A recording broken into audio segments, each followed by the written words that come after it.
Please. Let's call the meeting to order, please. Pensais d'aller avec le sport. Councilor Larrabee. Sorry. Good evening and welcome to the Council and Committee of the Whole meeting for December 16th, 2025. Bienvenue à notre réunion de conseil pour le 16 décembre. To open this evening, I will pass the floor to Councilor Stanton Lee for our land acknowledgement. Thank you, Madam Mayor. Je souhaite prendre un moment pour souligner l'importance du territoire sur lequel nous sommes rassemblés. The municipality of West Nipissing respectfully acknowledge that we are located on the homelands of the Anishinaabe people on the traditional territory of Nipissing, Temagami, and Dokis First Nation, covered by the Robinson-Huron Treaty. We honor and recognize their historical connection to the land and value their significant contribution in shaping and strengthening our communities. Ce faisant, nous réaffirmons notre engagement et notre responsabilité envers la réconciliation et l'amélioration de notre compréhension des peuples autochtones, locaux et de leur culture. See. Number 2 on the agenda, declarations of pecuniary interest. Seeing none, It is moved by Councillor Restool and seconded by Councillor Nicol. Be it resolved that the addendum for the Council and Committee of the Whole meeting held on December the 16th, 2025 be adopted as presented. questions or comments? All in favor? Carried. It is moved by Councillor Restool and seconded by Councillor Nicol. Be it resolved that the agenda for the Council and Committee of the Whole meeting held on December the 16th, 2025 be adopted as presented. Questions, comments? En favor? Carried. Thank you. Number 4 with delegations and petitions. We are honored this evening to welcome a delegation from the West Nipissing West Pickleball Club, and presenting on behalf of the Pickleball Club is Jacques Tardif. Monsieur Tardif, bienvenue à la réunion de conseil. Welcome.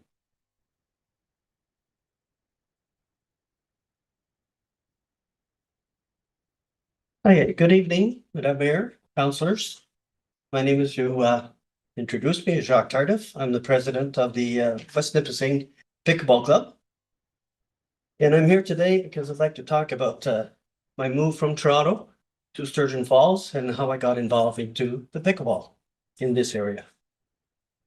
My wife and I moved to Sturgeon Falls at the end of September 2019. Once I was set up, I started looking for a place to play pickleball and found out that West Nipissing has a pickleball club. They were playing at the health center at the time, and we had about 20 members and only one court. So the wait time was pretty long in between each game, but it gave me an opportunity to meet people and socialize. We also had access to Franco, the school. We had 2 courts there. The wait time was a bit better because we did have 2 courts. Next slide. Over the years, the group grew and we needed better facilities. The executive at the time decided that we should do a presentation to the city council. So the presentation was done in the fall of 2011. 2 years later, we didn't hear anything. Nothing, no progress. So we thought maybe we had the wrong approach. So we decided what we're going to do is actually present a solution. And our solution was upgrading the tennis court to change it to a pickleball court. And again, some club member actually did some research and we presented a solution, like a draft of what the pickleball court should look like, and cost it out. And it was about $40,000 to $50,000 to do the upgrade. In 2024, they'll have no response from the city. So what a member decided to do was to do some research and find out if we could get some grants to help us with developing new pickleball venues. So the person actually did some research and forwarded the information to the city. But again, we didn't hear anything. So we're back now in 2025. And I'm doing another presentation. Next slide, please. This is our pickleball schedule. As you can see, we've increased our number of sites. Instead of the health center and just Franco, we have 3 schools that we play at. And we play at Saint Joseph, Résurrection, and Northern. We can only play after hours. And some people are retired, therefore they like to play during the day. And the schedule doesn't apply for that because schools are only available after hours. As you can see, there's a lot of players, and we actually decided to have different categories because of the number of players. We have, on a Monday, we have a drill that we could practice. Other days we have newbies or beginners that could play. And other days is intermediate to advanced players. Because of the number of groups, we had to divide it into different days. You're welcome to drop in anytime and see the facilities. Because some of them are not suitable to play because the wall is only about 6 inches from the baseline. So basically you have to serve within court. And if you play a long game, you're going to hit the wall. So that's for Saint Joseph and the Résurrection. That's the situation with that. At Northern is much better. We have more space behind, but in between the courts, we have about 6 inches. So again, it's not the ideal situation, but we make it work. And if you do decide that you want to come and play and try it out with us, because of the insurance, we'll have to get a waiver sign and charge you $5. If you just want to come and see how it works and see the people playing, it's free. You're welcome anytime.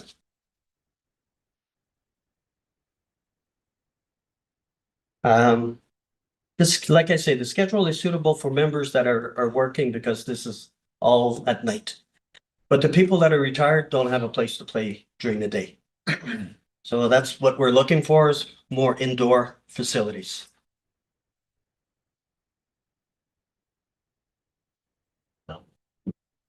The other thing is older people don't like to work to drive at night, so it makes it difficult to go and play at night.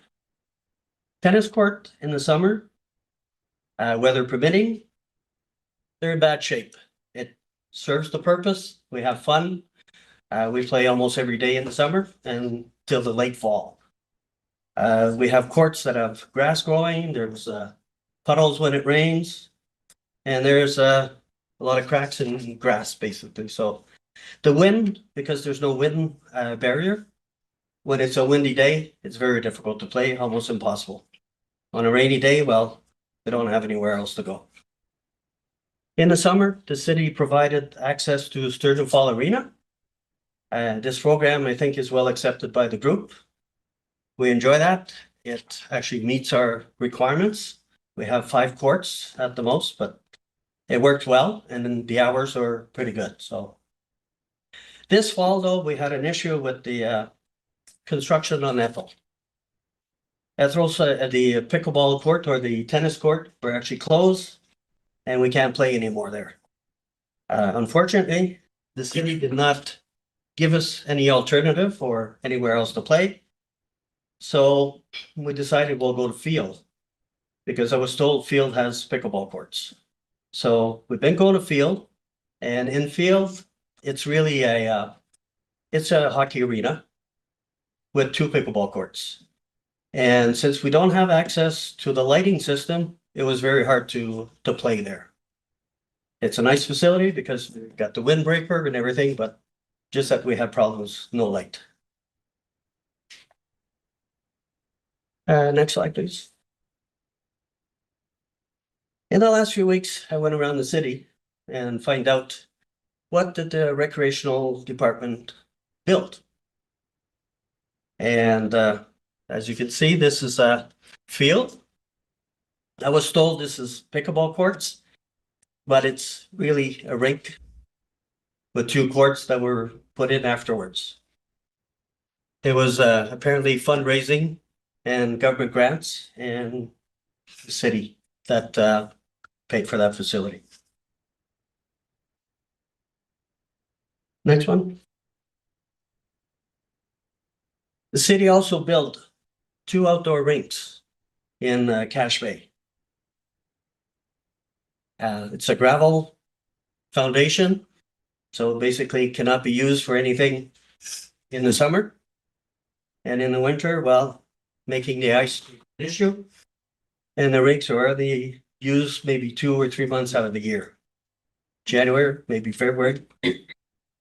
Would be nice to have some concrete, we could play pickleball there. The other thing, next one. There was an entrance to the arena that was actually done this year. And again, benefits to us is very little. It's again related to hockey.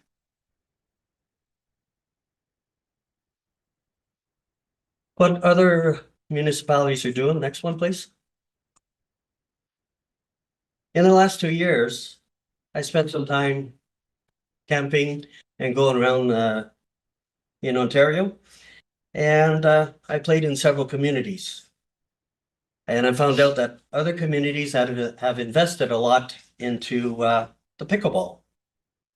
They have upgraded, in some cases, some facilities or tennis court, or actually build new pickleball courts. Georgina Township. My son lives in Keswick, and I had the opportunity to go to Georgina Township. They built a new multi-use recreational facility there. They offer a pickleball court inside in the gym. It costs $1 to play for 3 hours. And they have a couple of days a week that you could play. Midland converted tennis courts to 6 pickleball courts. New Liskeard did the same thing. And New Liskeard also provide pickleball programs, and they even provide pickleball certification programs.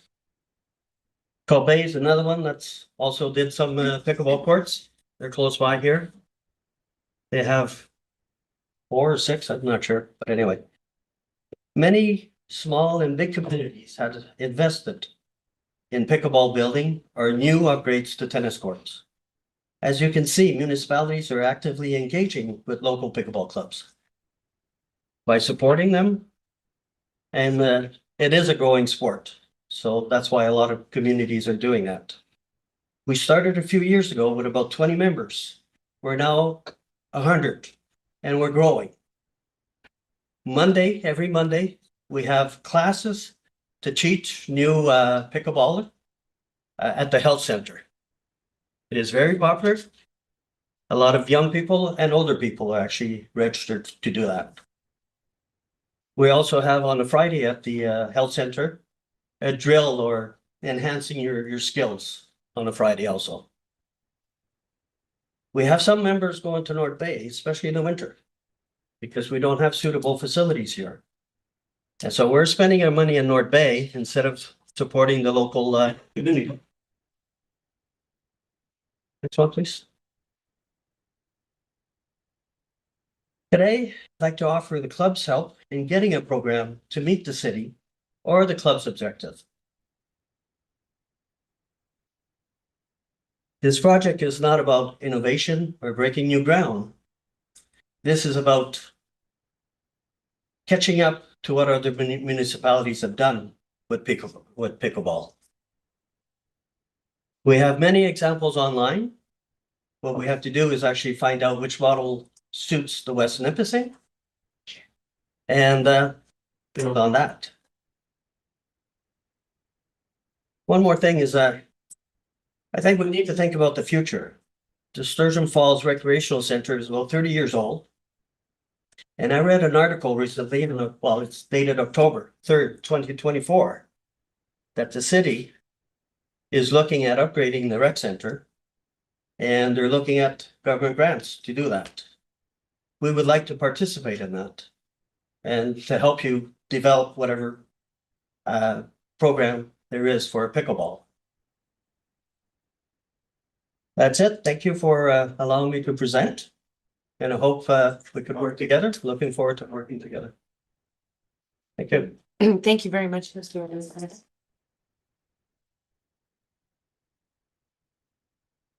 I'll open the floor for questions or comments for our members of council. Councillor St. Louis. Thank you, Madam Mayor. Sorry. Thanks for your presentation, Mr. Telsif. Just a quick question. Do you guys have a committee set up like for your pickleball group? Or do you just have the group? So do you have like the president, the vice president and all that stuff? Okay, what we have, Madam Mayor, is we have well, president, vice president, outgoing president, treasurer, like the whole group. So we have an executive group, basically, that we work to look at, like the schedule, for example, what school, what day, what are we gonna actually do there? So yes, we do have them. Okay, and just another, like, are you a registered non-for-profit?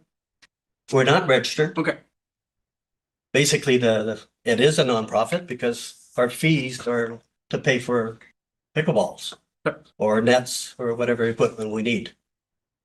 That's basically our expense. When we play to the school, in the schools, there's no cost.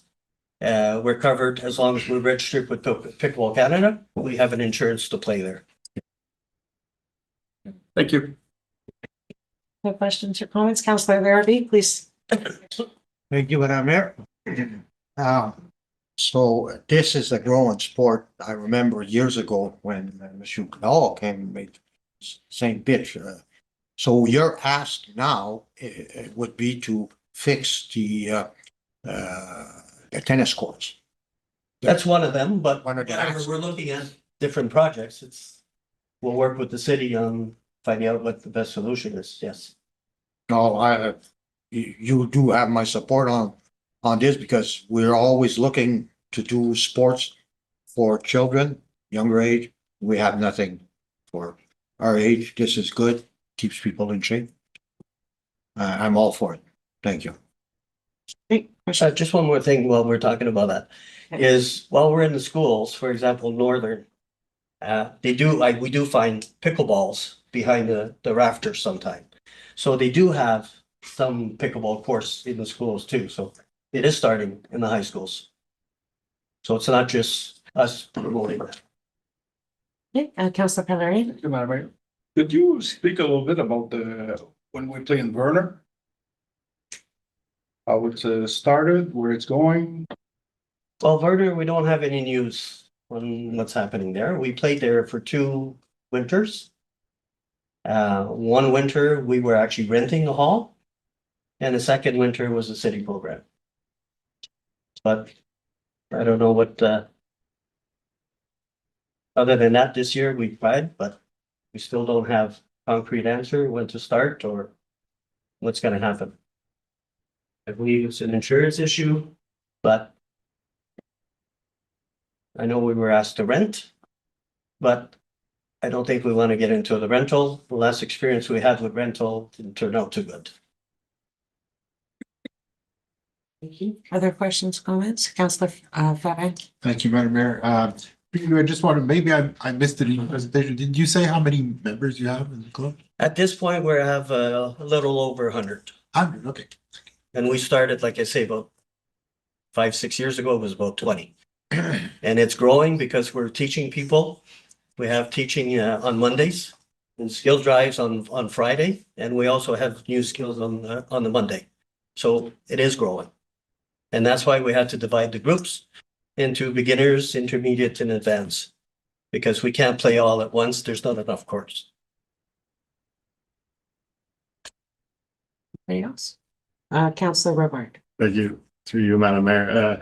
I like how you guys have more places to play now, right? The gyms seem like a great option considering that's when you need it most during the winter, I guess, so something indoors, right? So that's nice to see, but it'd be nice if we'd be able to get more schools on board, like Franco Cite maybe, because I see Northern's offered some space there. I get it's only a night, so it doesn't solve all the issues, but it's nice to see that there's more partnerships with some Yeah. schools. The one thing I guess I just like to ask would be, I know in 2023, I wasn't here in 20, so 20, yeah. 2023. So in 23, received a presentation, I believe it was Simon, sorry. somewhere. It was. And yeah, and it was mentioned that, you know, that there were some fundraising efforts that they'd be willing to provide. How has that gone since 2023 to this point? Just so that in case we get into conversations where I know last year we had a budget line item, like a capital project that maybe we'd want to, you know, a value added to the community. And the price, it was going to be, you know, a pretty big thing. It was 4 or 6 pickleball courts at 400,000 or so. So something like that, like if there is, this would potentially be the time. It'd be nice to know if there is a fundraising effort, if there's anything, so that then it went, and then, you know, we can maybe tack that on with some grants and some capital funding from the town. Just a question. Well, fundraising, I don't know how much we could raise to fundraising, but grants, we could raise a couple of 100,000, 500, 300. So it's basically applying for the right one. Fundraising, you get a few thousand, I don't know, maybe 10,000. It's a drop in the bucket on the project, but if that's a requirement, we could start looking at doing fundraising, yes. Thank you, Councilor Burke. Councilor Lanier. Thank you, Madam Chair. I agree with the Conseiller Hugo. I think it'd be good to do fundraising because grants always come with a, how much is the town or the organization or the group is willing to contribute to that grant. Aren't 100% free. So just to push on the Conseiller Hugo's comment. There's also the Monetteville Community Center that is available. Sorry? The Monetteville Community Center that might be available during the day, which would give you another option for playing during the day. So I just wanted to mention that because it is a beautiful complex. It's a gymnasium actually. So just to let you guys know. And yeah, for me is every organization, I would encourage you to register as a non-for-profit. Easier to get grants and money at the same time and to be able to fundraise. Now, have you guys looked at either personal or a business contribution towards your request or your endeavor? I guess I could say. Yes, recently Okay. I had 2 people mention a private investor would be willing to actually build a facility and we could co-manage it basically with them.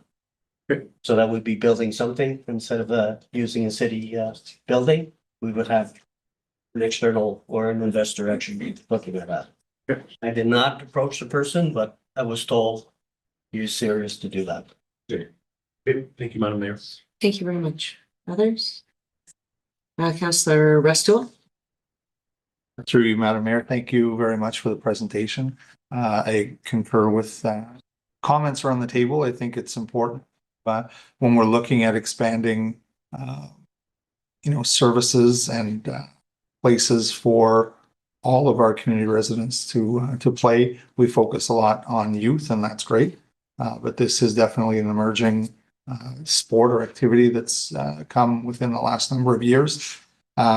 I do, and you did have in your presentation an example of an outdoor rink, and there was significant fundraising effort from groups there to help contribute to that. So I concur with others around the table on that piece, if it's possible, within the organization to look at that as a partnership with this organization. I understand, I hear the comment regarding rental fees, and I understand that. At the same time, I look at some of our other facilities that we have, like our arenas and our hockey associations are all paying rental fees for them too. So it's something that it's just a necessary piece, right, to maintain and to have each organization that's utilizing the facilities to kind of contribute to the cost of keeping those running. So just something to keep in mind. But we are in budget process now. We've had a couple meetings the last couple of weeks. So the timing is probably good to have some more discussions around that. But I'm hopeful that we can consider that as we move ahead and expand the community's offerings to other demographics across our community base. I applaud the organizations that you've already partnered with, the schools and the health center. It's all great to see that work moving forward. Just one question you mentioned about insurance, and you said that when you're in schools, you have insurance. Is that correct? While we play pickleball, and all the members have to be registered with Pickleball Canada, Pickleball Ontario, and West Nipissing. If we play in the school while we're playing, we're covered Covered through by your that insurance as we're playing. Okay. Now, if something happens outside, you're not playing, that's out of the, Right. that's really the school's responsibility. But as long as we're playing pickleball, it's a sanctioned event. Right. Pickleball Canada, we're insured. So if you're, and just a follow-up question, so then I'll be done. When you're in other facilities that aren't school settings, does your insurance apply there as well? If we're playing pickleball, I believe we are. But we're not insured through the building, like in the case that happened in Verner, somebody fell down the stairs. Has nothing to do with pickleball. So it's not covered.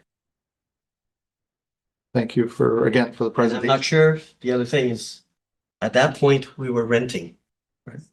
So if we're renting, I don't believe we're covered. I go double check that. In the schools, we're not renting. It's our insurance as we play. So that's one of the difference also. Thanks again for the presentation, for the. Excuse me. Councillor Pellerin.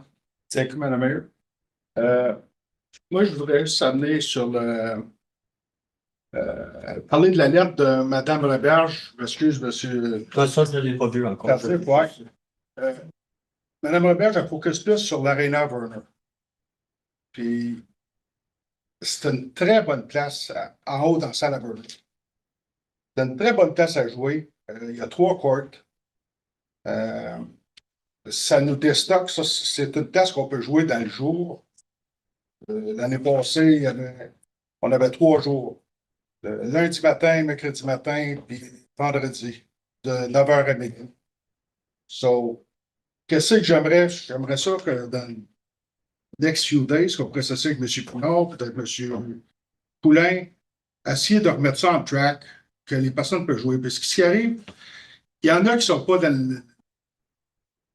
Il y en a qui sont pas dans le club de Pickleball Canada, enfin nous autres. Ils restent au bord de la vigne, puis monter à Sturgeon le soir, là, ils le font pas. Mais je peux vous dire que quand on jouait à Verner, ce monde-là était tout là. Puis il y en avait bien d'autres qui voulaient rentrer. So, j'aimerais ça qu'on regarde à ça, là, que la municipalité rouge ça. La salle est là à rien faire. Tu sais, ça vaut combien cette salle-là? Moi, je comprends pas. On devrait être capable de l'user plus souvent que ça. Il faudrait s'asseoir et figurer quelque chose. Donc, merci, Mme Roberge. Councillor Larrabee. Thank you again, Madam Mayor. I'm totally in agreement to use all the facilities that we have at your disposition, like Verner. Definitely, this is something that, and if we ask you to fundraise to get something going, we're pushing this project back another couple of years. By the time you put the effort into fundraising and everything else, you're going to be coming back here making another presentation.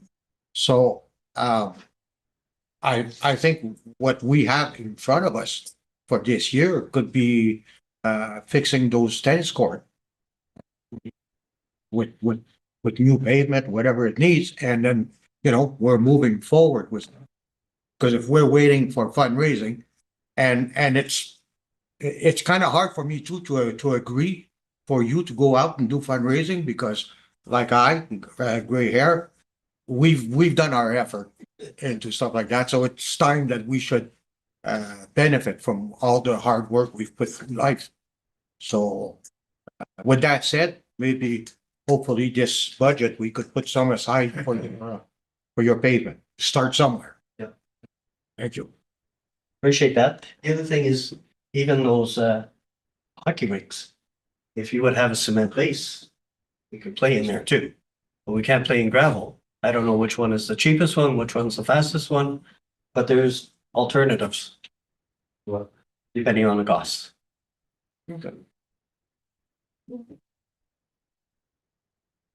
Okay, I'll close out. Thank you, Mr. Carter, for your presentation.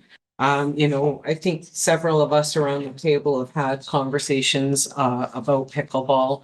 And I'll just touch on a couple of points that were already brought up. There was some mention of the field rink. And just in context with that, I just want it noted that the community of Field and the people there started fundraising efforts in about 2014. So the entire process of that project to actually come to fruition, it wasn't an overnight decision by council. It was a 10-year process where, you know, people advocated and raised the money and the government grants were found, and then the funding was, you know, approved at council, and then COVID happened, and then it came to us and the price had gone up $300,000. And so, you know, sometimes these things are a very long process. In West Nipissing, we have a lot of facilities, and with each of those facilities comes costs to maintain. So, you know, when you look at the arena and the upgrades to that, those are upgrades that were required under the AODA and things that we had to do in order to be compliant with that legislation.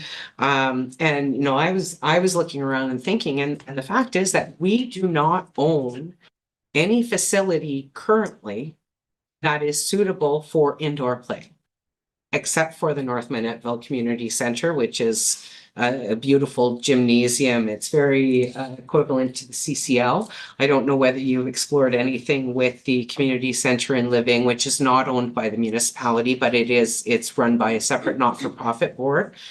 They also have a large open space, and I don't know if they would be open to an agreement with your association, but we really don't have any facility that really would suit your purposes. I mean, Councillor Petarin notes that Verner works, kind of.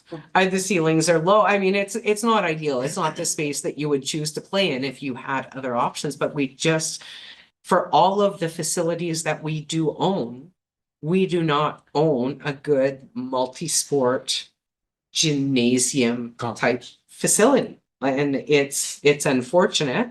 And you know, they're very expensive to build. And as you can imagine, when you look across the municipality, there are a lot of challenges for us trying to manage the public purse while maintaining all of these different facilities, both recreation facilities and 8 fire stations and 7 dumps and 535 kilometers of road. So we really do our best to try to serve everybody.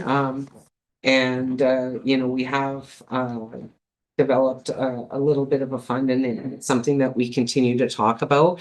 The solutions that we would have on a more immediate basis would be ameliorate. Thank you. I'm English and I could only think of the French word for that. Sorry. Improve the outdoor spaces, but it still won't address the issues that you have with places to play in the winter immediately.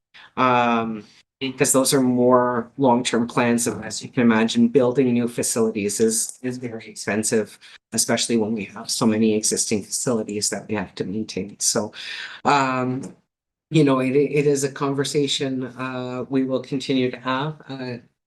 Really?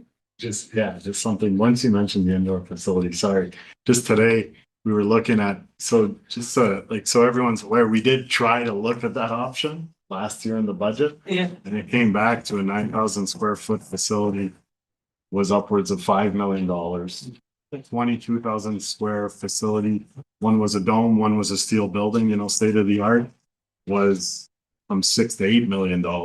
And then with the projects that we were looking at before, so then that kind of, we had to, you know, then we looked at different options as well. So there are, like, staff has been looking at options, and we've asked for some options, and it's just been difficult right now with the, like you said, the purse, right? But I was looking at those numbers because I saw what the courts outside cost at 450 and approximately. And I saw that those were there. I remembered about that. So I just wanted to share that too. So, I understand it is a major cost, but like Vern would say, Werner, there's not much additional cost there. You're heating the place. It would suit our purpose for the winter. mhm. In the summer, we have an indoor facility if we play at the Sturgeon Falls Arena.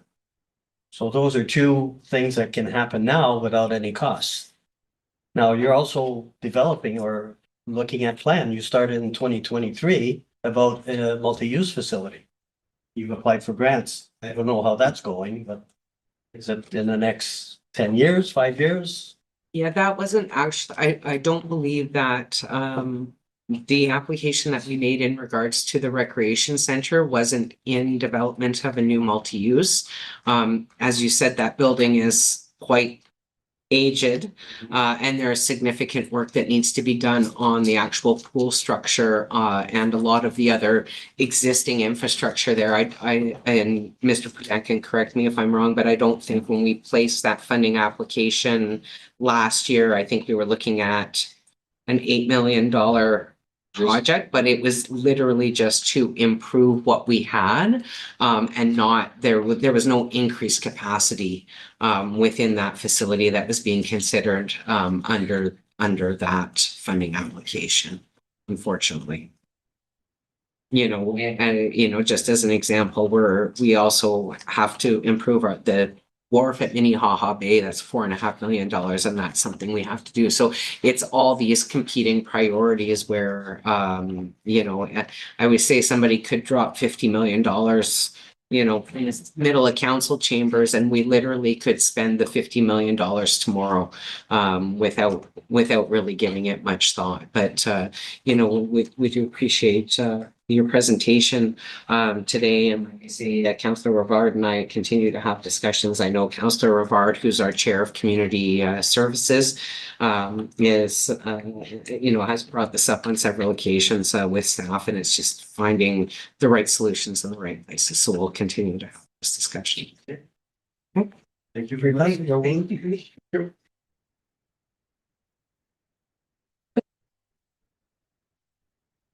A lot of people in Sturgeon, in West Nipissing figure I'm a stranger. But I raised my family in Werner. And when they built the arena in around the 1980s, me and my son, we did all the electrical. Yeah. And after we completed the job, and we did the electrical at cost of material. And then I was asked by Fern, the one that was Reeve at the time, Ramial, if I could make a substantial Monsieur Clement, are you here for your planning application this evening? No, I'm here for this project. And I figure I got the same opinion as Mr. Pellerin. There's not that much, that the arena is not used as much as it should. So it'd be a good idea to use that as a pickleball. Okay. Because the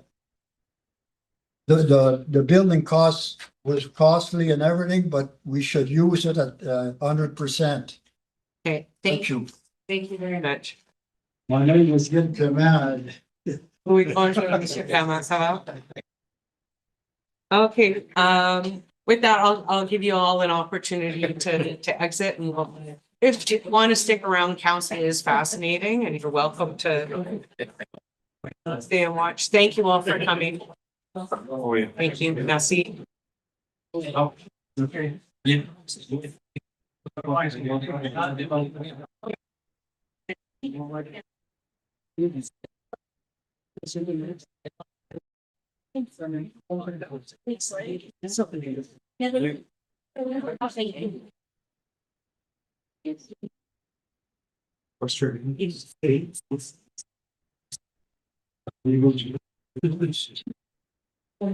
okay. Wait. Down the road from me. That's right. Merci.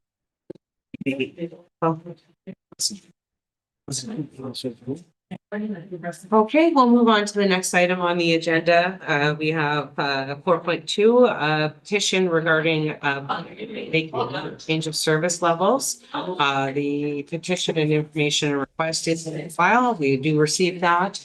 As per our procedure, that will come back for discussion at our next meeting. The whole 5.1, emergency measures and public safety, and I will pass the floor to our chair, Councillor Larrabee. Thank you, Madam Mayor. Under the Emergency Measures and Public Safety Committee, we have the Community Safety Zone. And the community safety zones are roadways where public safety is a special concern. These may include roadways near schools, daycare centers, retirement facilities, and those with high collision rates.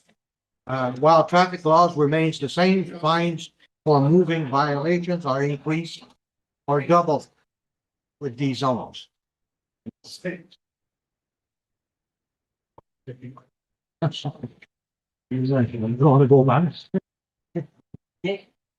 With this, Mr. Perez asked, we'll have this on the agenda, this item, so I'll pass the floor to Mr. Perez. Thank you. Councillor Perez. Thank you, Mr. Chair. So when we discussed this, I believe back in January, at the end of the year in January, we found bylaw to implement those zones on about, I think, the 10 municipal road. We also indicated a desire to implement them on 3 sections of Highway 64, being in Lavigne, Verner, and Field. The process is somewhat complicated because it's not like it's then just create those zones on an MTO highway. It involves an application to Solicitor General. We need the support of the MTO, the OPP, various other organizations. So I'd like us to direct staff now to proceed with that application. I know when we had a delegation with MTO in August, I think they did bring that up and they were open to ideas supporting it. So I did, a lot of the information that I gathered was provided to me by the mayor of North Kawartha. They've successfully implemented them on a couple of section highways. So I suggest that we proceed with this. And the other issue I wanted to raise was, you know, that now I think this summer, the signage went up in the zones that we implemented in West Nipissing, but the signs are only in English. And I think that's actually against our bilingualism bylaw, where all our signs have to be bilingual. And in most bilingual communities, like in Greater Sudbury, all their signs are bilingual. So that's something we need to address quite urgently. Thank you, Mr. Perez. Is there any comments or questions on the subject? Councilor St. Thank you, Mr. Chair. I think it's a great idea. I think it's something we should definitely look forward and move forward. But something that I've been wondering, and I don't know if Ms. Henning or somebody can answer so while driving through a lot of streets in Sudbury and a lot of regions now, you see a lot of these little yellow poles in the middle of the street so that traffic slows down, because you can literally just fit a vehicle or a bus. So I wonder if that would be something, or what the cost would be for us, especially in our school zones. And I guess my second question is, what the heck do you do in the winter? For those, so, do they come up, because I haven't driven through those areas in the winter in Sudbury yet. It's not far from where my son lives, so I will. But I don't know if they take them off for plowing or if they do those roads with trucks or whatnot. But anyways, I was wondering if that's something that we can maybe think of or look at, especially in our school area, to slow down some of the traffic. Do you know, or? Through you, Madam. Through you, Mr. Chair, I've seen them in Quebec quite a bit, right? Where they have those community safety zones. I'm really not sure, they're usually municipal jurisdiction, obviously not on a highway. But I really don't know how the maintenance of those, the implementation of those really comes about. Ms. Henning, you have any information on that? I've seen them in Ottawa, so I mean, they obviously have them in places with snow, but I would assume they're removed in the winter, or I would have to look into that and how you would deal with winter maintenance and those. If anybody goes to The Sudbury, current community safety zones that we have. yeah, if anybody goes to Sudbury, turn left on Levique where that Tim Hortons before you come into Sudbury, and you'll see they have some there. So maybe, and I just mean that for us as council, it's just a thought or an idea. Something to look. If it's something that council wants us to look into, sir. But anyways, sorry to add, I agree and support Councilor Perez's thought and recommendation. Thank you, Councilor St. Louis. If I may add, I would also like to include 539A in town of River Valley. Because there is issues, like we mentioned, those signs to tell people how fast they're going, because there are speeding issues also in there. Councilor. Yeah. I agree with Councilor Farrell. Just wondering, les signes n'ont pas été mis bilingues.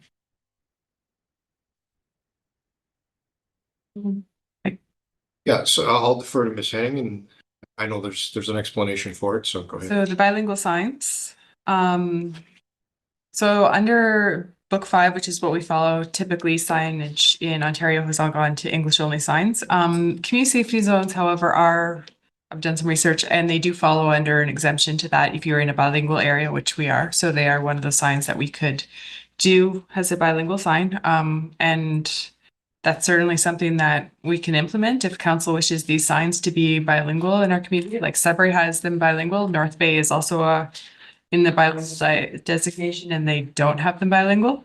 So if it's something that council wants, we can absolutely do bilingual signs. Okay, thank you. Sorry, thank you. I'm wondering, does bilingual mean you need two signs though? See, that's where I'm kind of, And that's, once you and add too many we signs. won't be able to put them up until the spring because because if you're gonna hang them on the same pole, then it ends up being almost, they're a size that you have to have. So they end up being almost like 5 feet wide. It's quite large. So we'd have to do it on separate poles. So we would need to wait till spring to put the new poles in to make them bilingual. Yeah, so I'm not fully against them. In some areas, I do know once you start throwing too many signs, it just looks bad too at the same time, but I understand. But these areas, I like the areas to be added, the Highway 64 areas, those make sense to me. People don't know that that you should be slowing down. That is in those spots. Yes. Thank you, Councilor Duval. Mr. Chair, all the signs. It's not about, really, we have a bylaw. That states that our signage has to be bilingual. And so it's not about, I don't think it's about what council wants, is if either we change the bylaw that says that all our signs have to be bilingual, which I don't think this community wants, or we put up the signs in both languages, which I think should have been done in the first place if we had gone by our own bylaw. I totally agree. The ones that we can, definitely they should be bilingual. When it comes to the province, some are restricted one language, but in this case, yes, it should be bilingual. And because we've declared a municipality bilingual to follow it. Any more comments? Questions? Madam Mayor? I appreciate Councillor Fedham bringing this back in front of council. I don't know that new direction is required from council because I think that direction had been given previously to pursue the I mean, we delegated on this subject as part of our delegation with MTO in August.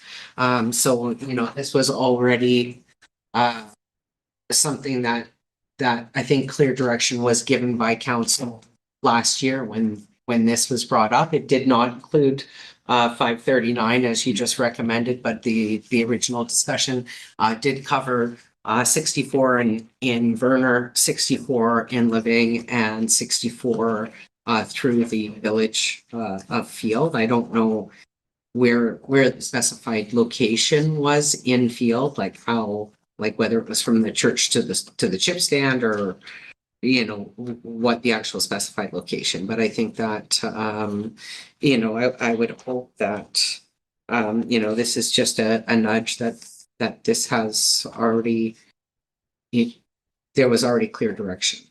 Yeah. Thank you, Madam Mayor. So what's actually where he was saying is we don't need to vote on this issue. Move this forward again. Is that what you're saying? I would defer to our CAO as far as what process he'd like to. Yeah. Yeah, to be clear on it, because obviously Mr. Pino wasn't here during that time. Yeah, Mr. Chair, so like we're fine with the previous direction and just really, if I can say reigniting this issue. We're fine with moving forward as long as the council is in agreement with the additional 539, I would say. We can include that with respect to the bilingual signs. Again, it is an exemption that we can have bilingual signs for community safety zones. And we actually have looked into the option. I think Ms. Henning has already got a number of the existing signs that are here in our municipality, in our existing community safety zones. So we have a rough number of how many we would need. And certainly, you know, report back on what that might potentially cost. But, you know, from our perspective, it's something that's certainly doable and actionable. You know, given the timelines of not necessarily in January, where we're going to be trying to drive some holes in the ground, but certainly in early spring or whenever we are able to, we can certainly in the meantime start to be prepared for it, if that is the wish of council. Thank you. Sure. Mr. Chair, just to touch on the mayor's comment, I did look at the wording of the meeting, and we did, you know, indicate that that's what we wanted, although we didn't give direction with the resolution. Okay. And I think we were just expecting it to come back to us with, you know, I don't think we even, you know, established, you know, That it should. you know, the exact location of where they should be, but I think we just expected it was going to come back and say, well, we propose that it's going to be here and there. So I don't know, do we need a formal resolution or, and on the subject of the signs, I think it's absolutely essential. As I said, we have a bylaw, and we need to respect it. And I just want to make sure that it would be the standard bilingual signs where both are side by side and not just adding another French sign on another electricity pole. Thank you. Thank you, Mr. Barat. Councilor Barat. Now, could I have a? Madam Henning? Ms. Henning, you had a comment? Oh, just to be clear, with the width of the sign, side by side would not be an option in a lot of areas. Because we wouldn't have space to do it. It'd be overhanging a sidewalk or roadway, so that wouldn't be an option. Thank you. Now with this, could I have a show of hands on who would support adding 539A to this proposition? Carrie? Now, do we need to proceed with, so, and who would like to, yes, Say something. If council would like to direct by resolution, I would recommend that we have a resolution presented at the first meeting of January, formally directing staff to proceed with the application process for community safety zones. So that's. thank you, Madam Mayor. And with this, we are done. Back to you, Madam Mayor. Okay, thank you so much. Councilor Merity, next up, 5.2, we have our Public Works Committee, and I'll pass the floor to Councilor Gagne, our chair. Thank you, Madam Mayor. So as we've been shared by Ms. Henning, there's a request for Public Works to this and also to be trained, staff be trained on drones. So I will leave it to Ms. Henning to add anything. I think it's pretty clear. But Ms. Henning, do you have anything to add? So this is, yeah, just a policy that we wanted to bring forward. It will mostly be used for municipal drains. A lot of the times the municipal drainage section involves hiking through kilometers of farm field and swamp, and it's not a very pleasant job. And while our drainage superintendent enjoys his nature walks, not all of them might. So this would be just a safer and easier way to do these inspections. Thank you, Ms. Henning. I'll open up the questions by council members. Any questions or comments? Mr. Larrabee. Thank you, Mr. Chair. Definitely in favor of this, because we need to know where the blockage is. Because if there's a blockage on the private property, then the bill goes to the property owners. So this is that is kind of a must for us to be able to determine where the blockage is. Oui, conseiller Pellerin. C'est juste, on dit, c'est juste pour les drainage, mais ici, ça dit pour un peu partout. Et là, je sais pas, moi, je suis au courant dans pas mal un petit peu en dessous de la privacy. Je pense que notre affaire est pas mal vague. That's what I think.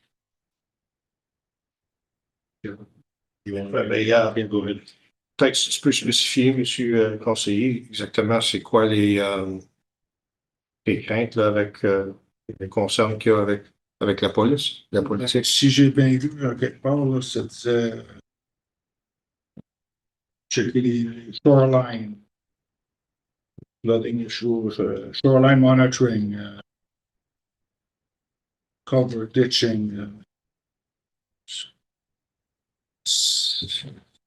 Moi, ça disait aussi, there was just. Je trouve que c'est pas bien. C'est pas mal open. Ça prend la permission du résident. Mais là, si on va checker le shoreline, je suis capable d'envoyer au-dessus de ce lot-là. Moi, j'ai déjà vu que j'étais au lac, puis j'ai vu des drones se promener. C'est pas bien plaisant. Si c'est pour les drains, ça devrait être spécifique pour les drains. Policy does state that we would have landowner permission for anything that we didn't. The drain is kind of an exception where we technically would get permission, but the policy states that we would have permission for any other property. If I may, Mr. Chair, it does state, what the park pass or the drone will be used for, and specifically for basically public works. When you talk about drains, when you talk about culverts, ditches and whatnot that are not necessarily easily accessible, I will say. But it is specific to, not including issues of bylaw. None of that is, and as Ms. Henning indicated, unless it's our property, we would be seeking, if you read down the policy, we would be seeking permission prior to launching any air operations, I will say, or surveillance operations for infrastructure. It's strictly for infrastructure. Okay, c'est ça So- que tu ici, t'as-tu de operators must obtain permission in advance. Mhm. Je veux juste être certain que c'est ça qui arrive. Okay. Other questions? Conseiller Saint-Louis? Thank you, Mr. Chair. It speaks to the cost of training and do we have a drone already? No. Okay, so what is the cost of the drone? That's not in here. Yeah, we haven't costed out a drone Oh, yet, okay. but we have a technology line in our budget, so I don't think they're that expensive. We should be able to cover. Well, if it's anything like the OBE, they're a lot more expensive than what we think.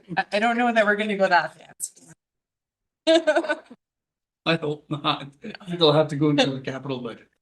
No, it's not the intention. Okay. Any other questions? Well, so I guess my question will then, should we move forward with this or wait until we know the cost of the drone? I get that it might be $3,000, might be $5,000, it might be 60 grand. It might be $200, hopefully. But I'm wondering if we should move forward or wait until we know the cost of the drone.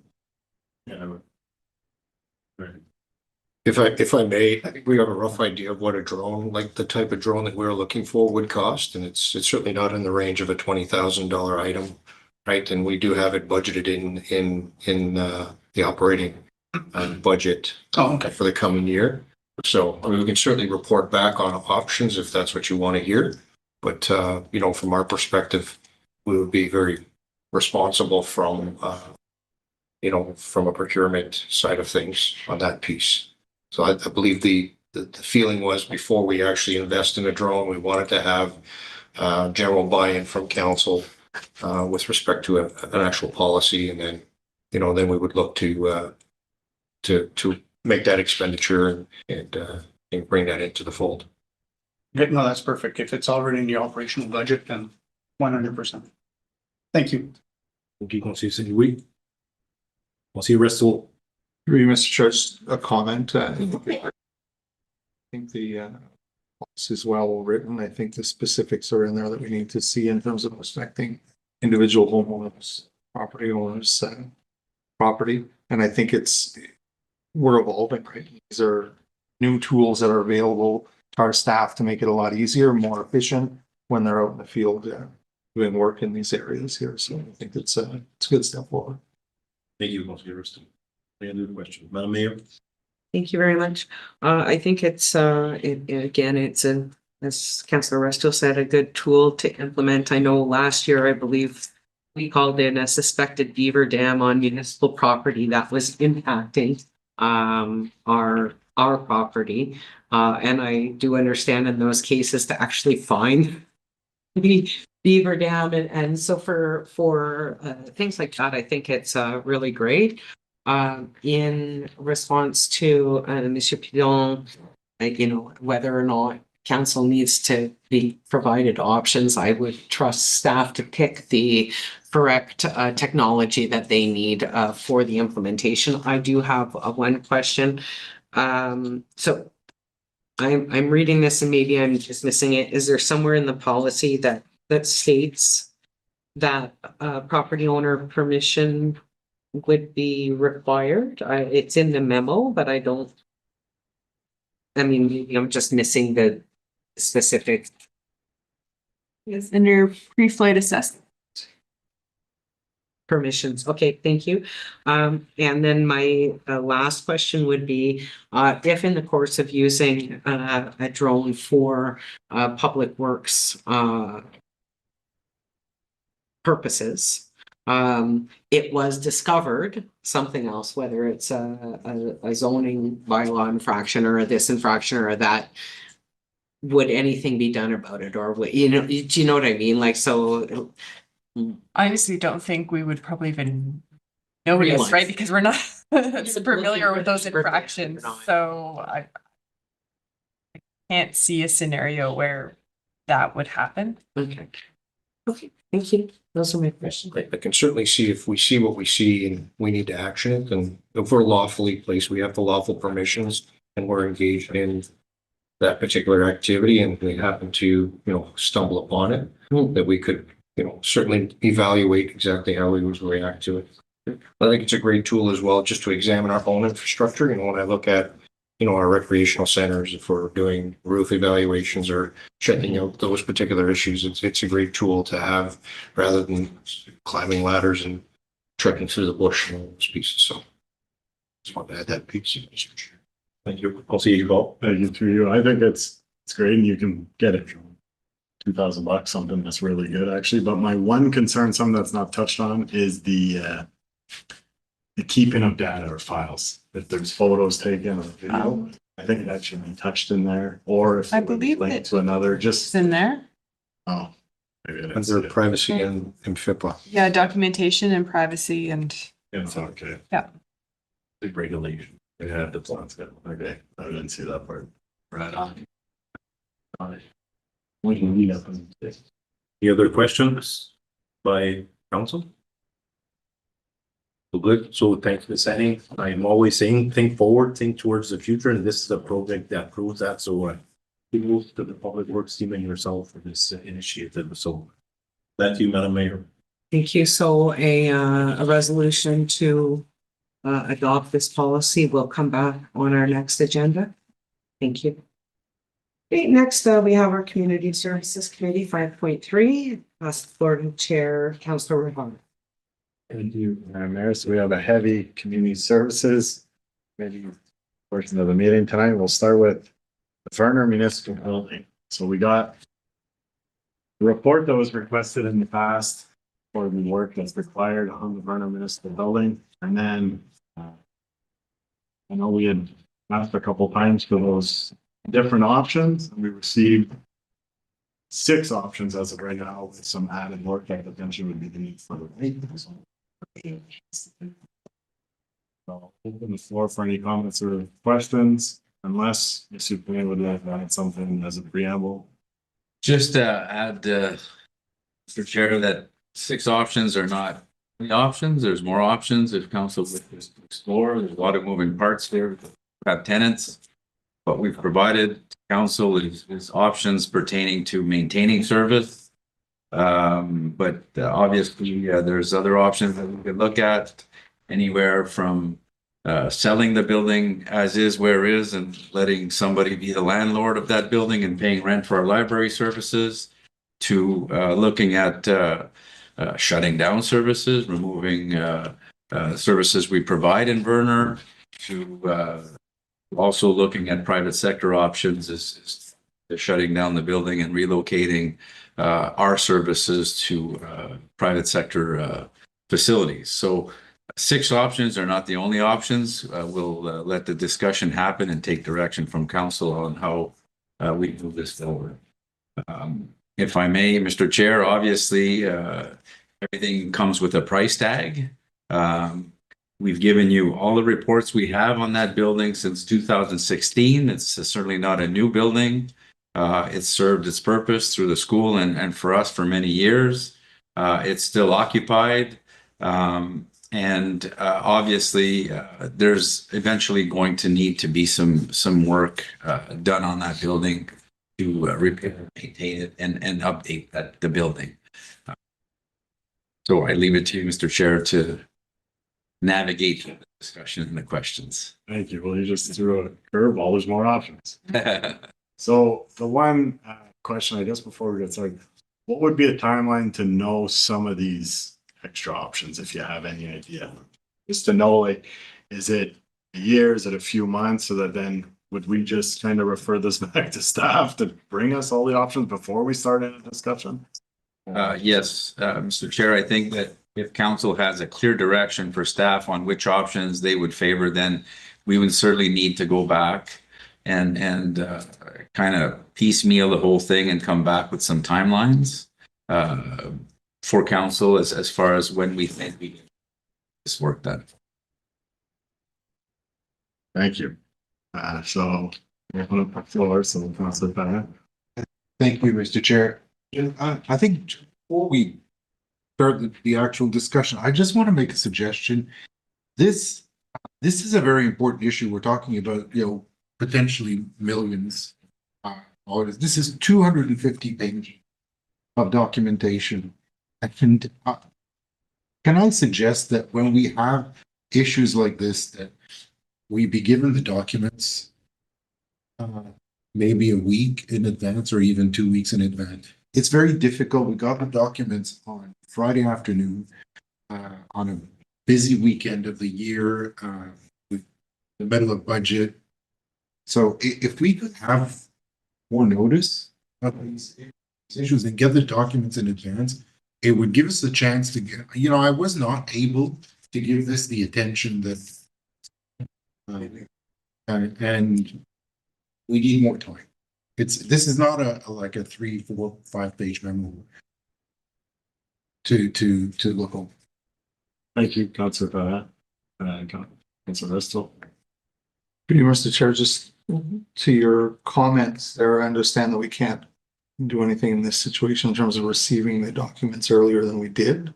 But and I respect your comment about larger files like this, if we are able to get them ahead of time, maybe something along those lines is maybe moving those issues to the next meeting, if they are large files, rather than having a couple of days to review.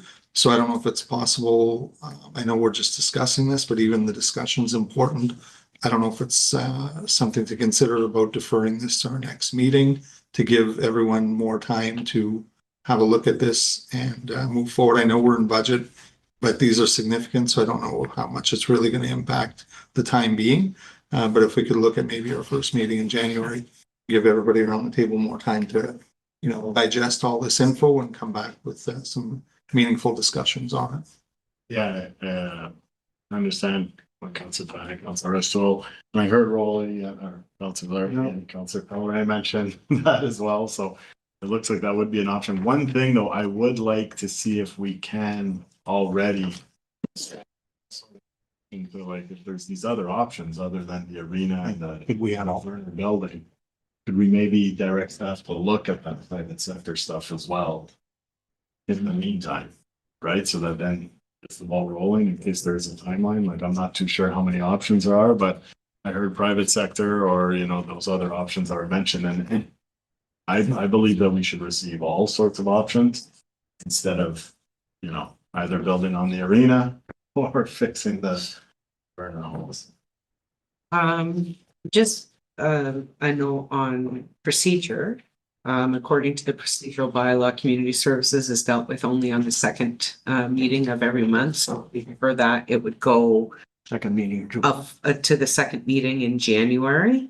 As is always the case, council owns their procedure bylaw. So we can say, no, I want it on the first week of January, but if we say we're putting it to the next meeting, automatically it will go to the second meeting of January because in the procedural bylaw, that's how it's written. Just as a note. Yeah. Councillor Pellerin. Yeah, I believe that we defer this to January. Okay. So your Yeah, so we'll just go with January 22nd. That's the Thursday, January 22nd. A seconder comment. On that, Mr. Chair, we don't need a motion. Can we decide to have it on the first meeting in January? I mean, That one. you said we. What do you need? No, just correction. Just correction. If you want to do it on the first meeting in January, just. I don't mind, because if we have the choice. The idea though, too, if we are looking for maybe those private section options, would the second meeting help with the holidays? Through you, Mr. Chair, without going into too much detail, because it will be difficult for us to get tangible information on those types of options, but we can certainly lay those options out for council in writing, and then council can decide what type of services they want to maintain and how we go about maybe getting solutions to council's direction on what's offered in Burner. And would that be too difficult for the first meeting of January? I'm sure we can come up with something. Okay, so Councillor St. Louis. Thank you. I've been reading through them for a while. There's no option right now of a standalone building, correct? That we would, Standalone, no. All- that we would, everything right now is either fix what we got or attach it to the arena? Correct. Okay. There's a Roma meeting also January. Yeah, we're pushed to January 22nd. The meeting's on the Thursday now. We've already approved that. Let's see, guy. Yeah, one option that I didn't see in the recommendation or the option was to actually tear down that current building and build a new one to accommodate what we actually need. Because I wasn't aware when we had the discussion that the splash pad is beside this. There's also the kitchen repairs that were done, and there's also a basketball court there. If I'm not That's Cashby. You're looking at the wrong one. Look at the wrong one. But there is a splash pad there, right? Yeah. There is Okay. a playground in the park, I know park, yeah, that's right, okay. but no kitchen. Yeah, no kitchen. Okay.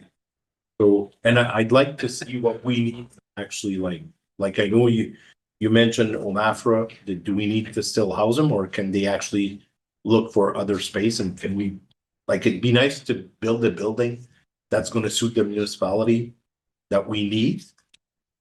And I'd be interested in seeing a tear down and a rebuild, because when you're spending $2 to $4 million for a building that's already 80 years old, I'm wondering if a tear down and a new build might even be a cheaper option.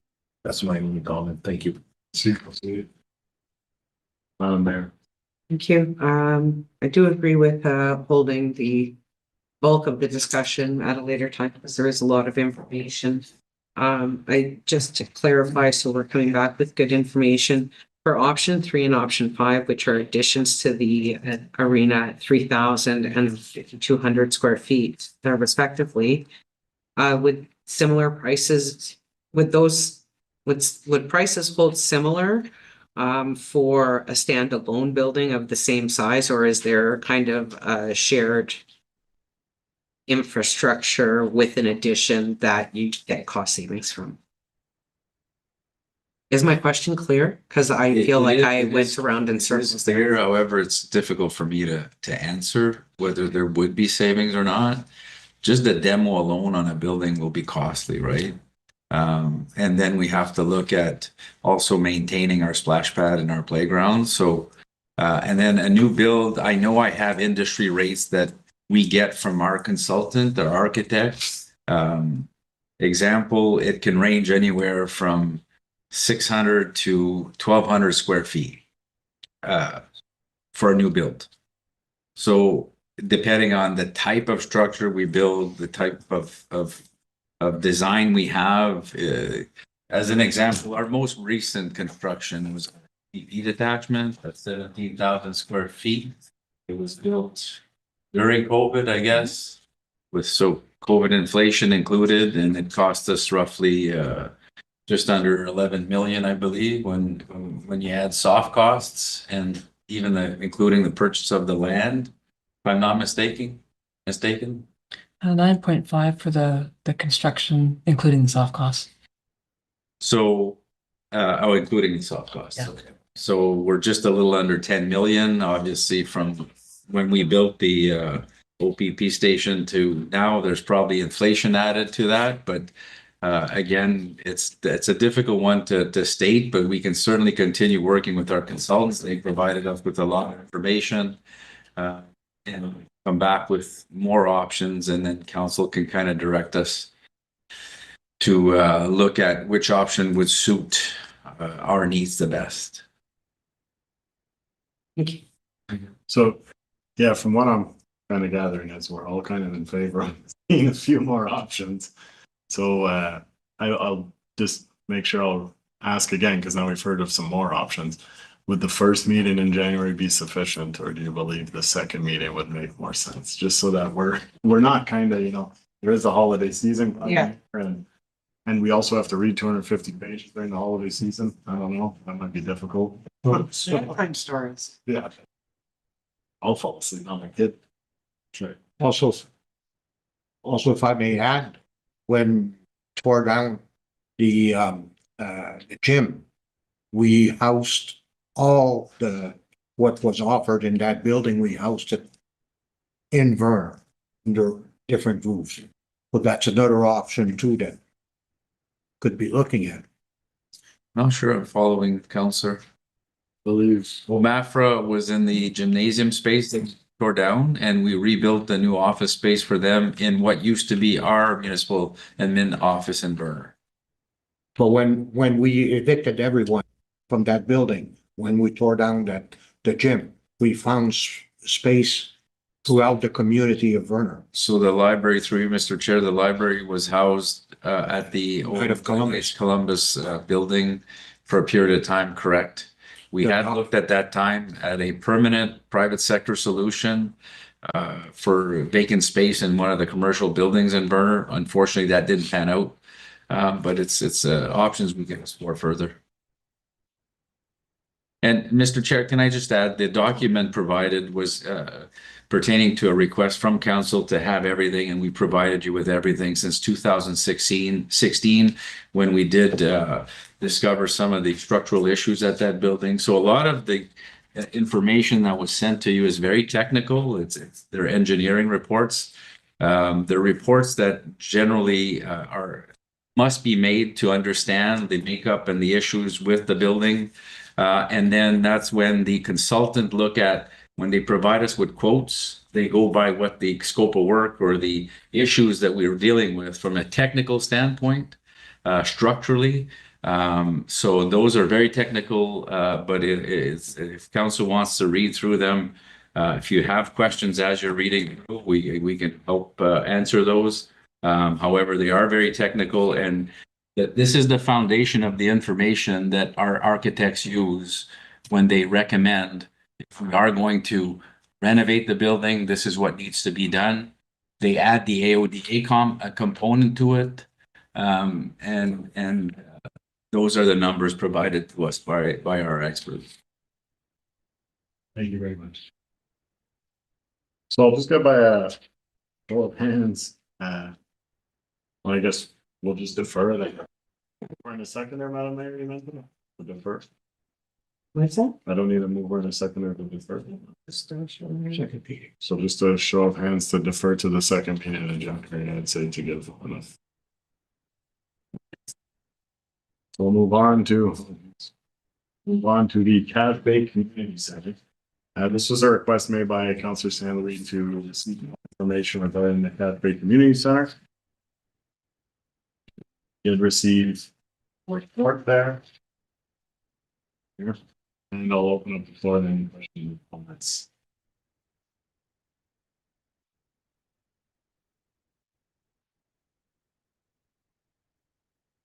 Not all at once. Stanley. Thank you. Through Mr. Chair, first and foremost, thank you very much to staff for providing this. This is something that I think us as council have been asking for a while. And it definitely helps a lot to be provided with this information. One thing that I did notice though, and I'm only going to make an assumption, hopefully that's not the Manettville, the one right after doesn't have the same information provided for the hall rentals. I'm assuming so, because there isn't much at the Manettville Community Center for hall rentals. You do not rent the hall. The community group is responsible to manage the house of that building currently. So that would be one. My question, I guess, also, if we state that in 2017, it cost the municipality 97,000. Correct. For the kitchen repairs, yes. And what portion of that was for the night from the Knights of Columbus? They paid for, through you, Mr. Chair, they contributed equipment and they did not provide funding for the repairs. Okay. Some significant structural repairs where we could actually, the floor was detaching from the walls and we can actually literally see outside. So it was quite a big fix. It was rotting from underneath, and those were substantial repairs at the time. But the Knights of Columbus have been good at providing, when they do fundraising, they contribute back to the kitchen and buying equipment and supplies for the kitchen. So through you, Mr. Chair, one thing, and I know that it's been not a sore subject, but a subject of contention on numerous occasions on the rental fees and how many times rental or let our community members utilize our halls for free. And I just wanted to share with our group that, what the heck did I do with it? Oops. I think I left it, but anyways, I'll find it. So I know that we talked about the Cashby 50 Golden Age Club, and I believe they were at $4,900 is what we let them utilize, our hall in Cache Bay, if I'm not mistaken.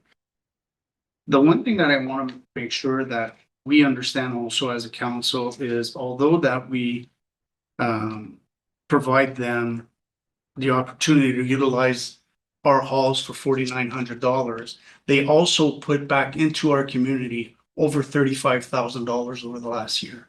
They provide for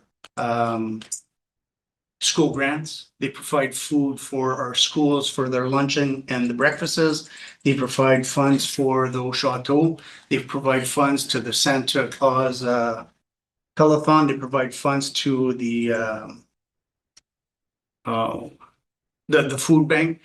So although we let some of our community members utilize our facilities for free, we can't ignore what those groups give back to our municipality. I think it's a fantastic investment on our part to let somebody utilize our facilities for free for, let's say, 5,000, if they're putting back into our community 35,000, right?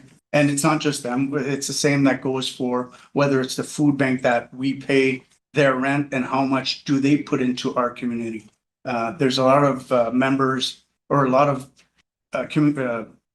committees that utilize our assets, but do provide funds back into our community. Do I agree that some individuals utilize our assets and don't put back into our community? Absolutely. There are some that ask for stuff and don't return it in, but I just want to reiterate that although some individuals do utilize our centers, they do give back to our community and then some. Thank you for that information, Councilor St. Louis. Thank you. With the amount of booking that's been identified, could we not put those in another location like the Sturgeon Falls complex to maximize utilization besides the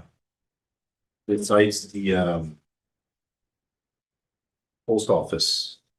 Is there anything else in that building? Mr. Chair, there's our libraries in there. The libraries in there? And then we have a small hall and a large hall. Small hall is mostly utilized after funeral services or for baby showers and stuff. The large hall is seldom used, but mostly for community events such as the bingos once a month. And the Knights of Columbus host spaghetti dinner at those occasions. And we have had the occasional wedding or family reunion party over the last year or so. For me, it's an infrastructure that isn't used that much. And my request is, would it be possible to put it in the Sturgeon Falls complex, those activities? Is there room to be able to do that? There's capacity, Councillor, at the Marcel Noel Hall. Absolutely. It's certainly not booked every weekend. Depending on the size of the venue, there's always options for people when they rent, whether it's at the museum or at the Cache Bay Community Center or Marcel Noel Hall. Specifically, sometimes they will request the Cache Bay Hall depending on the activity or the event, but we certainly have capacity. Most of our, if I look even at the Werner Hall, the Museum Hall, have capacity at all of our venues right now. We are certainly not anywhere close to being at capacity. Thank you, sir. Merci, Conseiller Parler.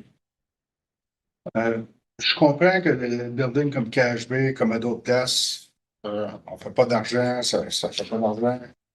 Ben, on regarde à Mimi Bay. Ça fait pas d'argent et ça va nous coûter cher. Mais une petite salle comme à Cache Bay, c'est pas le. Moi, je dirais ça. Le monde sont là, sont habitués d'aller là, c'est comme le chez eux.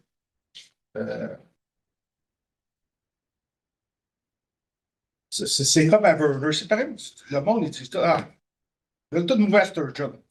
Le monde aime ça avoir le petit spot là, avant l'amalgamation.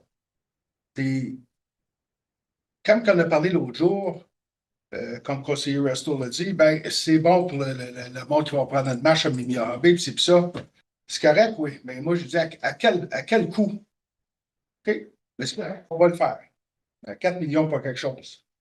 Ça. Mais on regarde même pas proche de ça, essayer de CV la salle, puis le bâtiment à Cache Bay ou à Verner. C'est juste ça, j'en dire. Let me thank you through you, Mr. Chair. Something that I forgot to mention also.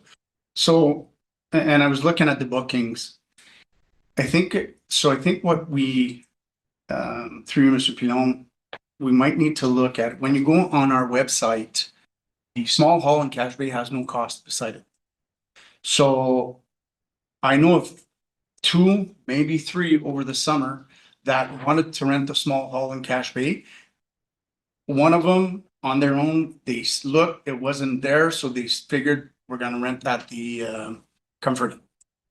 The other one called, and I'm sure it was a misunderstanding, but when they called about the small hall, they were told it was $600. Obviously, it's a mistake, so I call, and I know it's 110. So, and then I believe, I'm not sure for every hour after how much it was not. And when I call the Comfort Inn, we offer a much better rate than what the Comfort Inn does.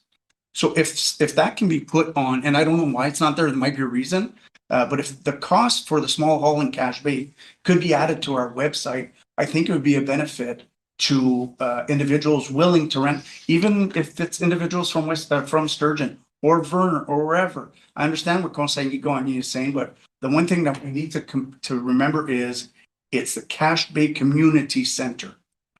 It's the Verner Community Center. It's not the West Nipissing Community Center.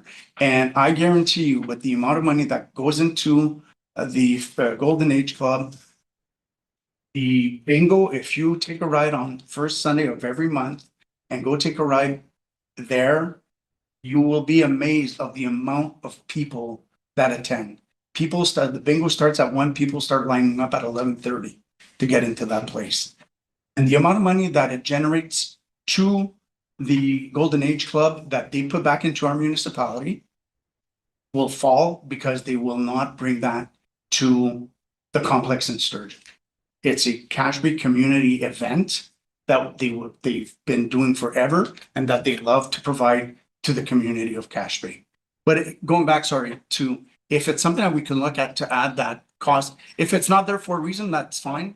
So, and that's three events that I know of, 2-ish, one not hypothetical, but hearsay, that were willing to rent the small hall, but because they didn't know the cost and the misunderstanding, they went to the Comfort Inn instead. So, Mr. Chair, well, that's probably just an oversight. We'll definitely add the cost. okay, thank you. Thank you. Solving problems. Madam Mayor. Thank you. In your staff report for 2028, it has forecasted capital expenditure of $550,000. What's the planned scope of work at that time? Through you, Mr. Chair, I'd have to go back right through our building condition assessment report, but whatever was highlighted there on a 10-year forecast is the work required. I'm assuming there'll be upgrades to washroom facilities, to AODA access, to potentially the heating system, the boilers, but I would have to go back to the building condition assessment to see what the scope of work. Sorry, just before we keep going, just since of time, I wonder if something like this would be viable to receive options similar to the building of Verner, right? Like if it does require lots of work, there are different options involved, like, you know, only renovating one chunk, maybe doing like in Vernon where you tear down some of the buildings so you can keep the rest and renovate at a good cost. Or if there's other options, like, cause I do understand what Councillor Saylor is saying. It is a community center. And then I also understand what Councillor Gagne is saying, where we do have a hall as well. So when you look at, we do also have to take into account the net loss line.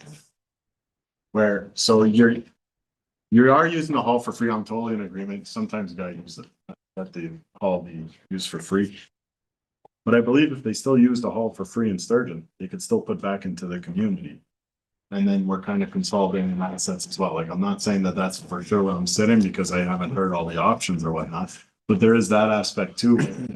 I understand, you know, it's the Cashway Community Center, but we are also West Nipissing Council, where we're thinking of West Nipissing as a whole. So does it make sense to have a community center in every subdivision or suburb?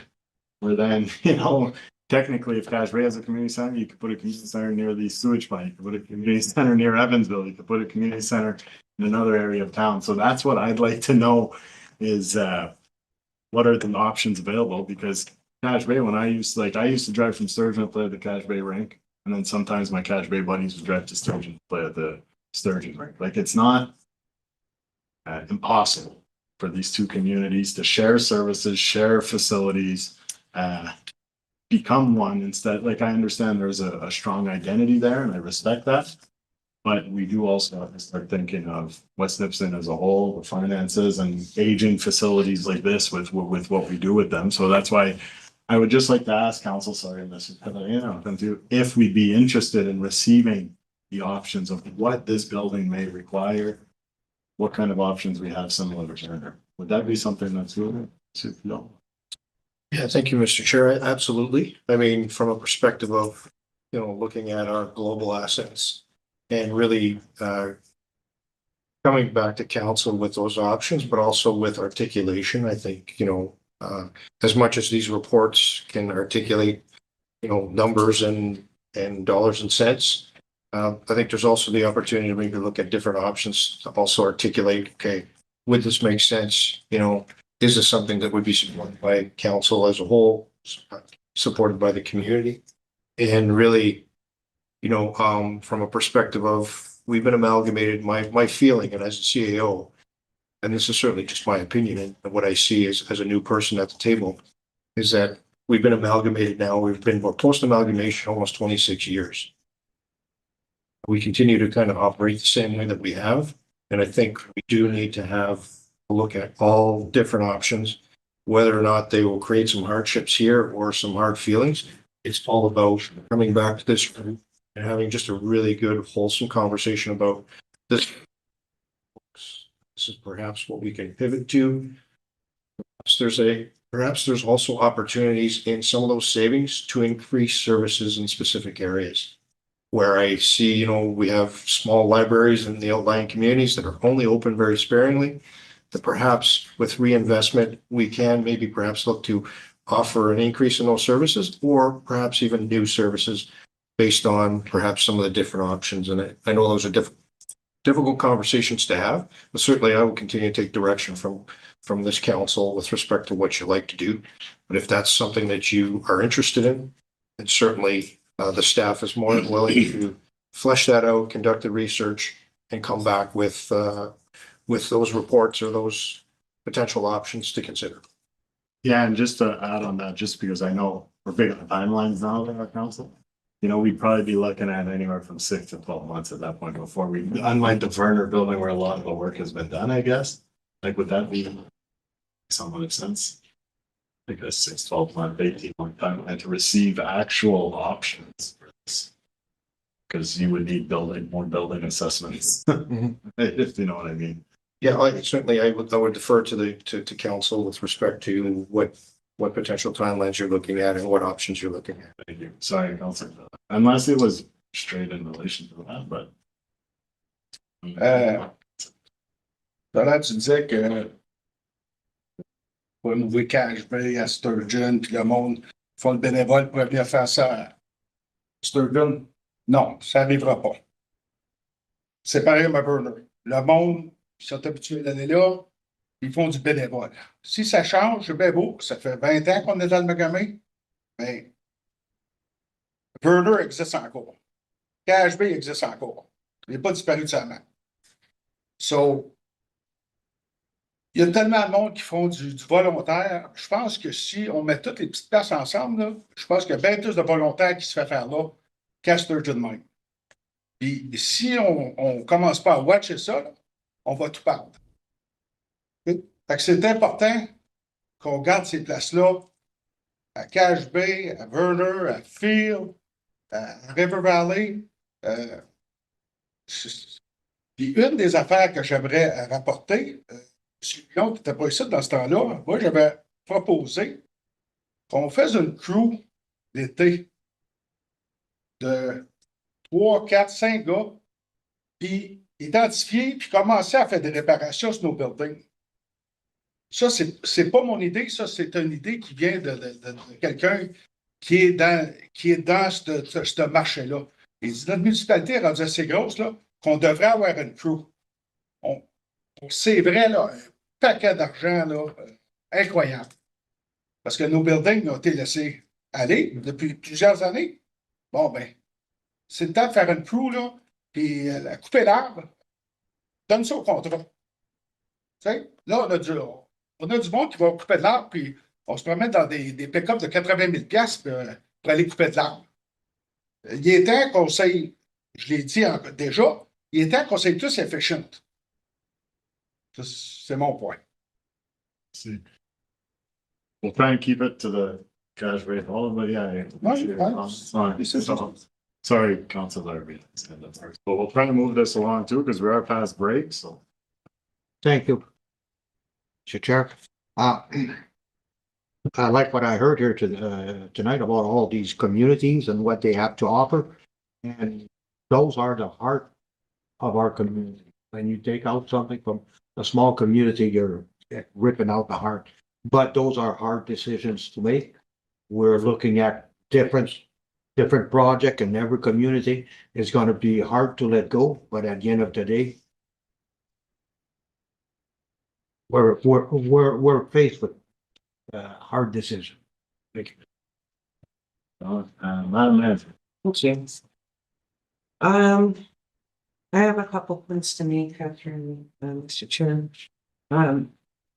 As far as the timeline or requesting a full report for further options on this building, I feel as though we have enough on our plate dealing with the significant projects we have ahead of us this year in community services. So the Verner municipal building discussion, the wharf. There's something else, the Goulart Park redevelopment. And, you know, quite honestly, at this point, there is no critical need at the Cache Bay building as there is in the Verner Municipal Building. So the Verner Municipal Building needs work immediately or somewhat immediately to address safety concerns. And so it is a discussion we need to have now. And I believe all of the members of council have met with our CAO now in regards to other priorities that are ahead of us for the next year. So my concern with doing a deep dive into the Cache Bay Municipal Building at this point is that it will dilute staff resources that could be better spent elsewhere because we have other priorities and this is not an immediate need. Right now, the building is doing what it's doing. It's safe, it's warm, it's dry. You know, and so in my opinion, we could leave the discussion for another day. That being said, I think that we have all seen that while municipalities were encouraged in the early days to acquire these old school properties, the buildings themselves are albatrosses. The amount of money that is now required to be invested into these old buildings that, you know, we're just fitting our operations into a building that was never meant to serve the purposes that it was used to serve. The only example of a win in the schools, being required by municipalities that we have is Frank Casey. And the reason why that is a win is because we have the community health center as a tenant in that facility that is paying $30,000 a month. And so that building is affordable, and we were able to do the renovations to make the space truly usable for the community, because we have a tenant that could afford to help finance the massive renovations needed to make schools useful as community facilities. Unfortunately, we're left with two that are in our possession. They're very difficult buildings to manage. We know they need significant work. We know they're not set up, the Cache Bay Community Center could be a great place, except the gymnasium has all these pillars down the middle of them that make it where you can't play pickleball, even though it was supposed to be a gym. Have no idea why the layout is like that, but we call it the big hall. It was the gymnasium at the school, but it's pretty much useless for indoor recreation. And that's just that's the reality of old school buildings as municipal facilities.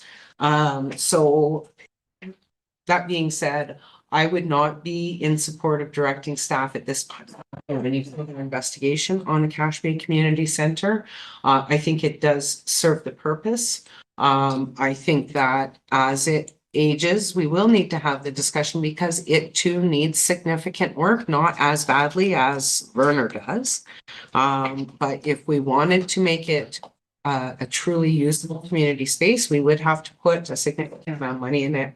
And I think we have other priorities right now, and it's kind of just fine as it is. And if you want to look at the other two examples of schools, look at the Field School and the Living School, which are both under private ownership. But we know the condition of those and the eyesores that those two properties are within the community. So it was just a losing proposition all the way around for municipalities. Thank you. Oh, I was just gonna say, who agrees with me? Councilor Taylor? Yeah, it'd be nice to fill that point right now if we can. So who is in agreement with what the Madam Mayor just mentioned about this would just be something that maybe, this isn't the best time to fully tackle? And seeing that we have some priorities right now. Yes. By show of hands. Sorry. Right on, there you go. So Councilor, So I know we've passed our timeline and all that. However, it's not something that obviously for me it's near. It's not something I want to rush. Obviously, I understand 100% what Madam Mayor is saying. What we also need to understand is, any of you that have been to that school, you have classrooms upstairs that are beautiful. There's hardwood flooring throughout. Post amalgamation, there was a gym in some of those classes. There were yoga classes up there. There were all sorts of stuff going on up there.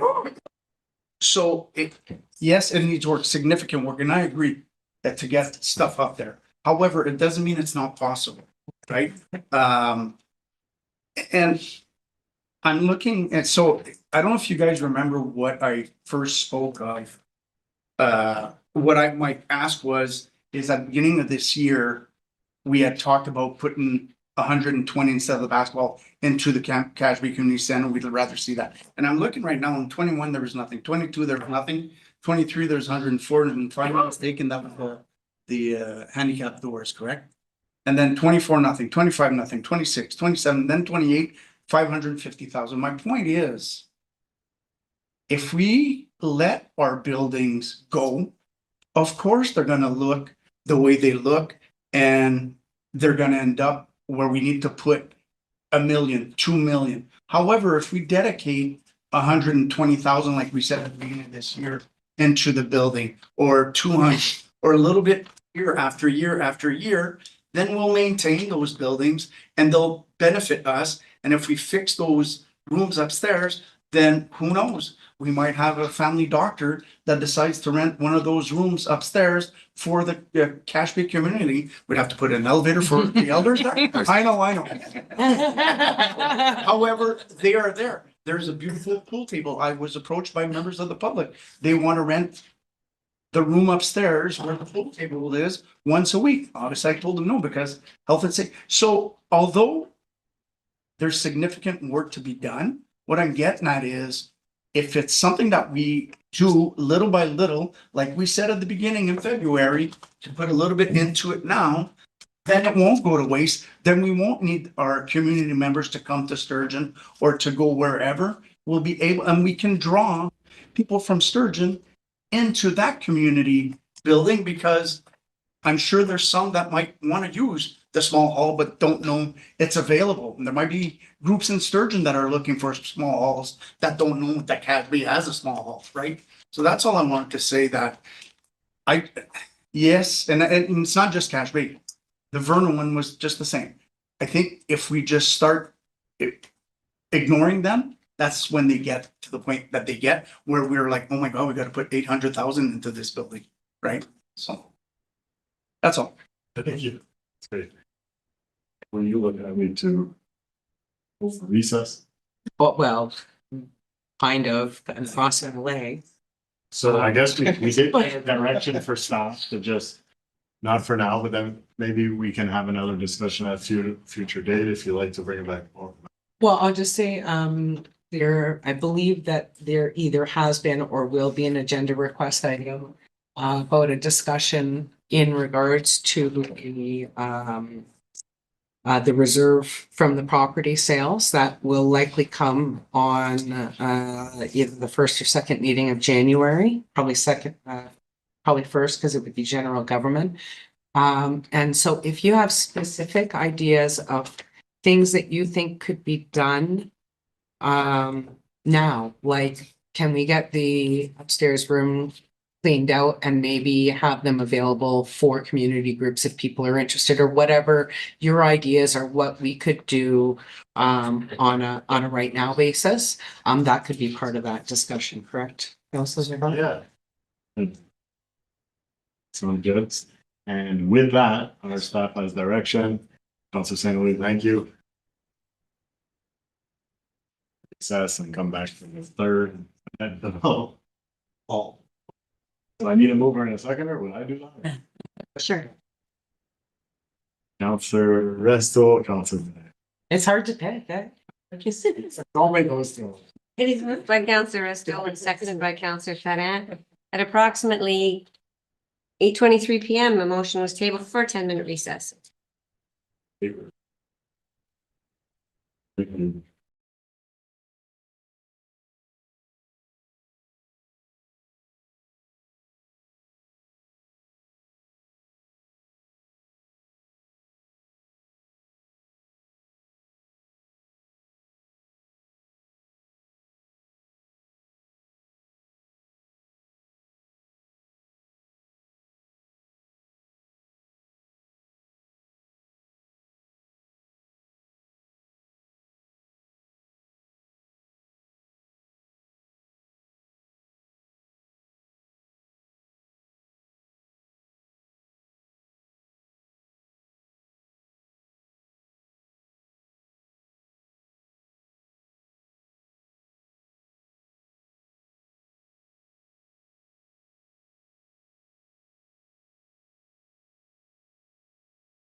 Hello, welcome back after a brief recess. I will pass the floor back to Councillor Bard for continuation of services under our community level. Thank you, Madam Mayor. We have one item left, and it's in regard to the Nedville Community Center. We received a delegation at our last meeting of the start of December. Very helpful, lots of history, lots of information about the whole. So we have a little board here. I'd like to just open up the floor for any questions or comments anyone may have.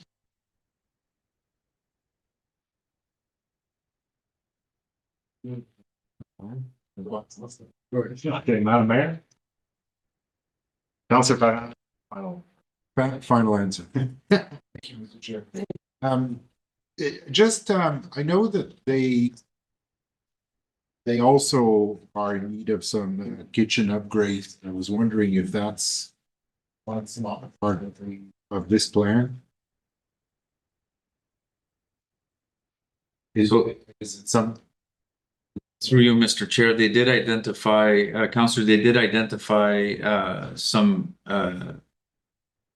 asks as far as improvements to the kitchen, including some ventilation, HVAC system, air condition, triple sink unit.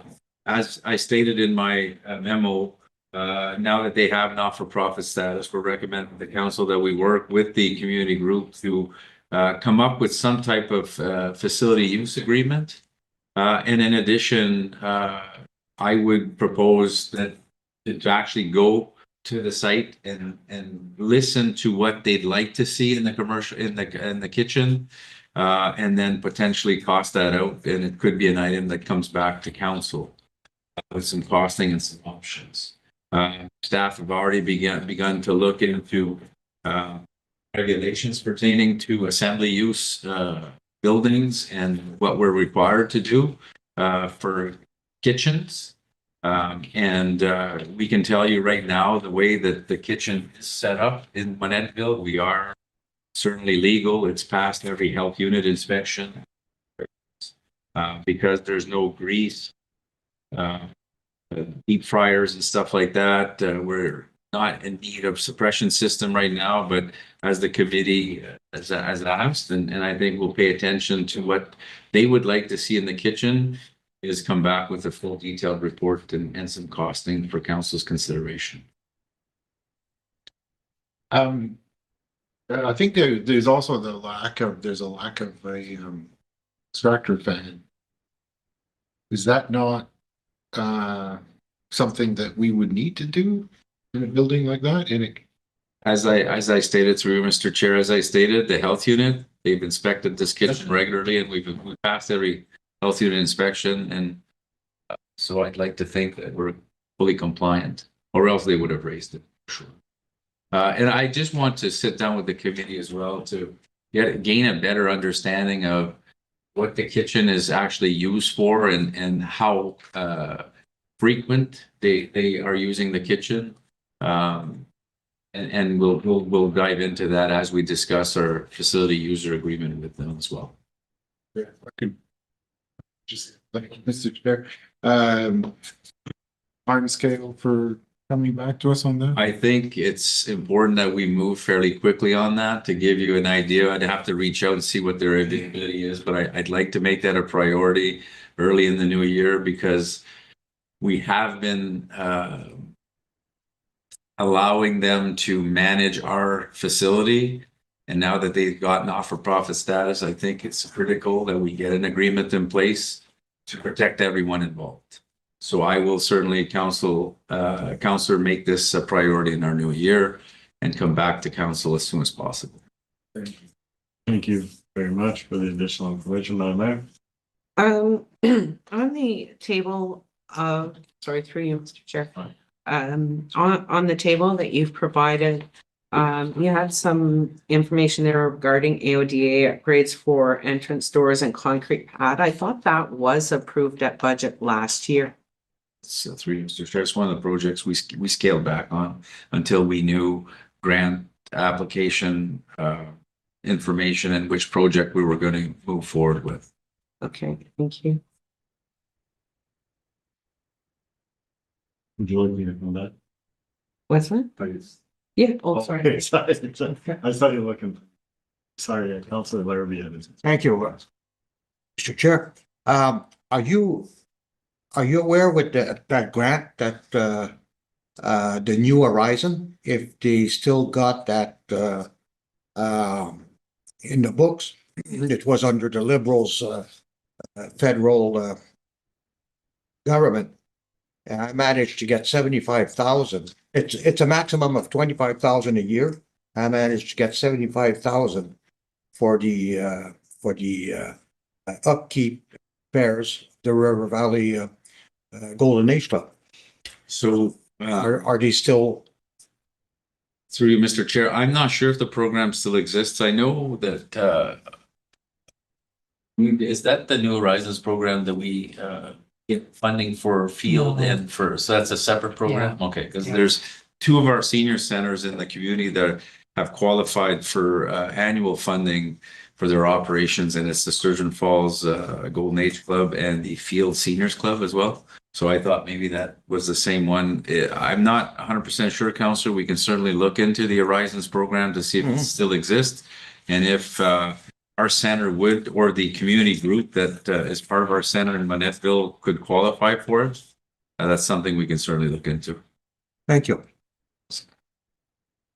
I'll see you on. Thank you very much. Is it possible to get a registry of the usage of the building, please? Since it is our building? We certainly can, working with the group, Counselor, we can certainly get that data. I know that they generally will provide our staff, our facility manager, like a calendar of activity that they have on a monthly basis. I have October, November, December that was forwarded to me. And I'm sure we can get a more accurate account of what's occurred in that hall the last year, for example. Thank you very much. Thank you, Mr. Chair. We'll see if I know. Thank you, Mr. Chair. Through you, can I just ask, do you think, could any of this qualify? They have another round of coming up this winter. Yes. Through you, Mr. Chair, my eyes. They can apply on, on their own. They don't own the building or don't have a long-term lease with it, and they've only been incorporated just recently.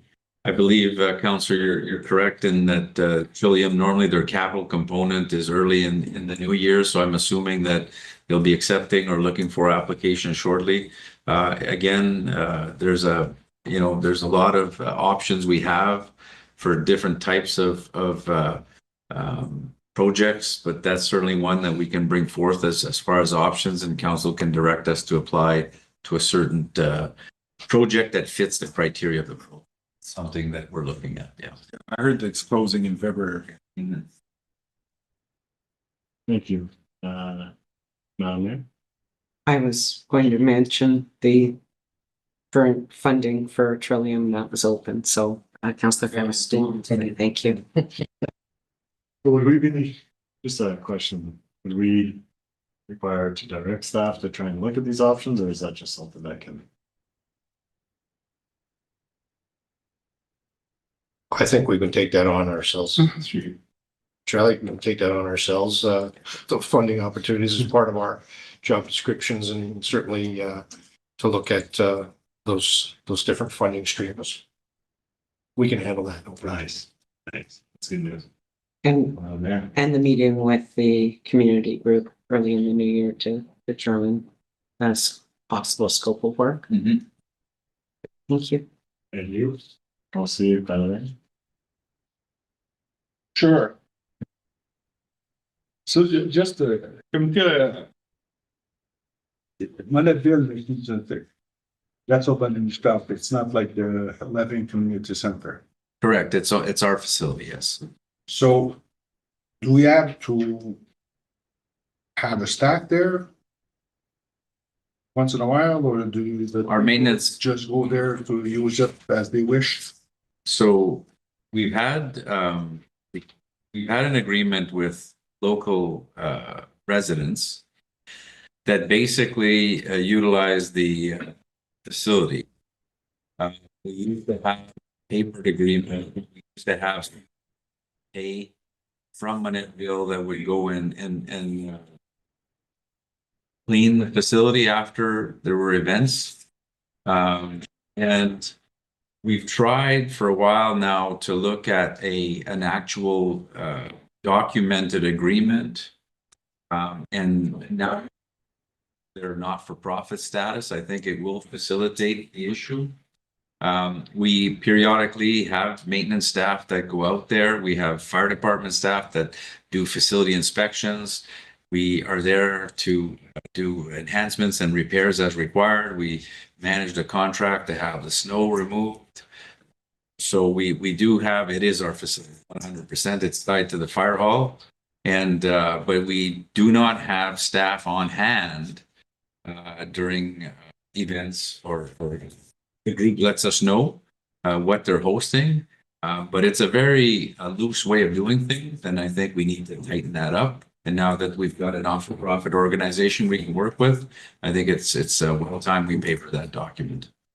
So when they use insurance, or is it part of the deal? It depends if it's just a community group and they're doing a bridge tournament for cards, they will let us know. If it's a higher risk event and if there's alcohol involved, then our staff gets involved and directs them to look at insurance. 100%. Yeah. Compared to the hall, let's say in Living, do we have any liability? Like I know when every time we go there, the bar's open. Do we have any liability? I'm just curious. There's liability in everything we do, Counselor. And I'm being No, I know, but the Living, the center, it's their center. 100%. Yes. So we have liability with the. Absolutely not. Oh, okay. No. We just have an agreement, and it's a long-standing agreement that we help support the CCL and we pay their insurance, but they have their own policy. Yes. That we pay for through our insurers, but they have a standalone policy that does not impact our overall policy. And they have they're incorporated, they have a board of directors, and everything that happens at that center is covered through the insurance policy and does not impact us. Okay, thank you. Thank you, Mr. Chair. Gonna go out this one, but this is the Monetville Community Center, and we know the history of Monetville and North Monetville, and that the community was split into an amalgamation because that's happened to be where the old township line was. I wonder if it does serve both communities. Monetville is one community and they're very cohesive. I wonder if it wouldn't be worth kind of having discussions with our friends in French River, whether they would not also want to consider helping out in some capacity. Because maybe it should be a joint effort in some ways. That's something that we can certainly explore. Mr. Pilo had discussion with the CEO in French River on other matters. We can maybe throw that one their way as well to see how they react to it, but it's worth a shot, absolutely. Nice. Hey, that's actually a good idea, and maybe a Roma we can try Schmosen. Yeah.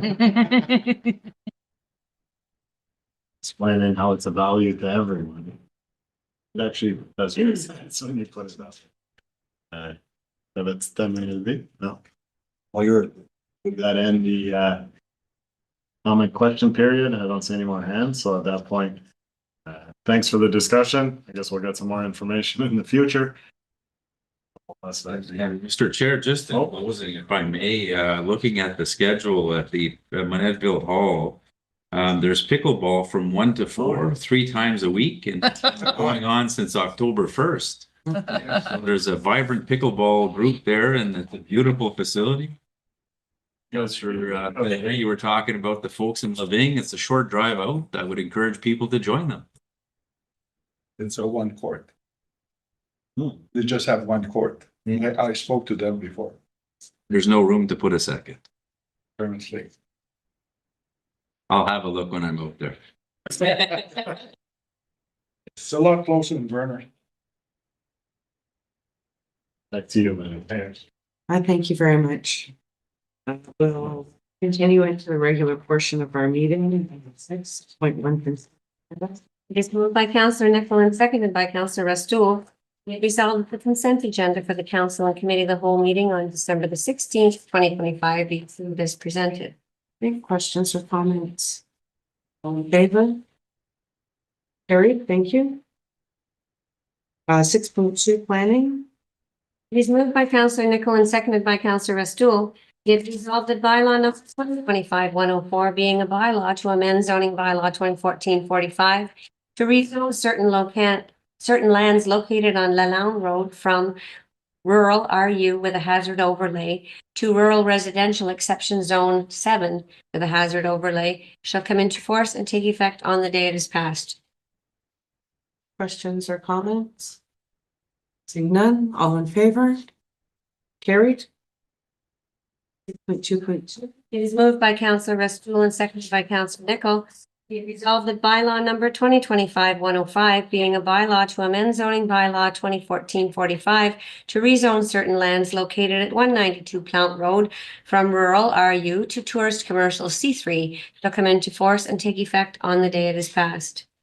Any questions or comments? Councillor Gagnon? Madam Mayor, in light of new information that was shared, I would like to defer back to PAC for future consideration, please. Okay. So that's a motion to refer. Okay, Councillor Fedin? What information, what you would? Well, I needed first of all, I need a seconder on that motion and then we can discuss the deferral. Councillor Nicol? Okay, now questions or comments just on the refer back to PAC? Wondering what information? I would send that to either Mr. Pilon if he wants to refer to, Yeah, if I could, the application came forward to PAC and was considered on its merit at that time. We've had new information that there's potentially going to be a change of ownership. So at that time, there was some concerns with regards to the rezoning from a neighbor. And that is now, seems that is now not necessarily going to be an issue, or that material change has occurred. And we're just looking to potentially go back to the committee for consideration based on the new information. So that change of information appears to be a potential change of ownership of the property that was that had some issue with the rezoning. If I may, I don't know that is the ownership of the property relevant, first of all. And second, I know we've had numerous emails from various partners. And almost all of these emails people claim that the property has already been sold and that the new owners have absolutely no objections to the zoning change application. I'm not aware that we've been advised by either the owners of the neighboring property or any alleged new owner of the property that there's been a change of ownership. Unless staff are aware of something that we're not. And through chair, that is the issue. That yes, there have been a number of letters of support that really have nothing to do outside of the actual I will say issue that was brought forward by the property owners. What's happened now is that we're getting some information that potentially this sale is occurring. needs to be some confirmation with respect to that actual issue, which is why we would like to, I think it would be wise to refer the matter back to PAC to consider this new information and to confirm that information.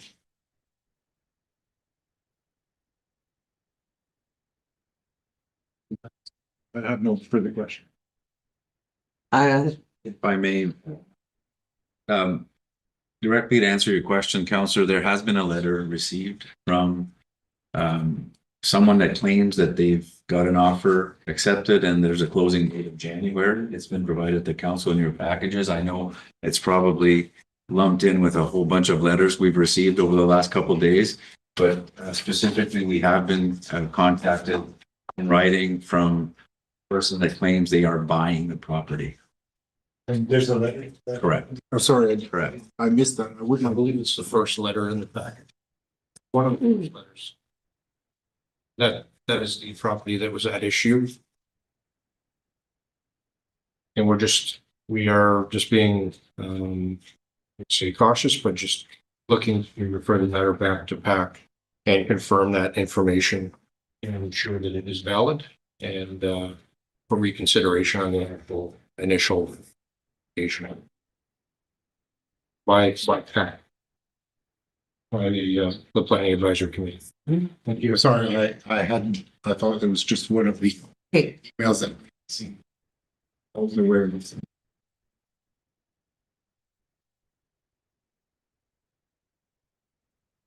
any other questions or comments just on the deferral?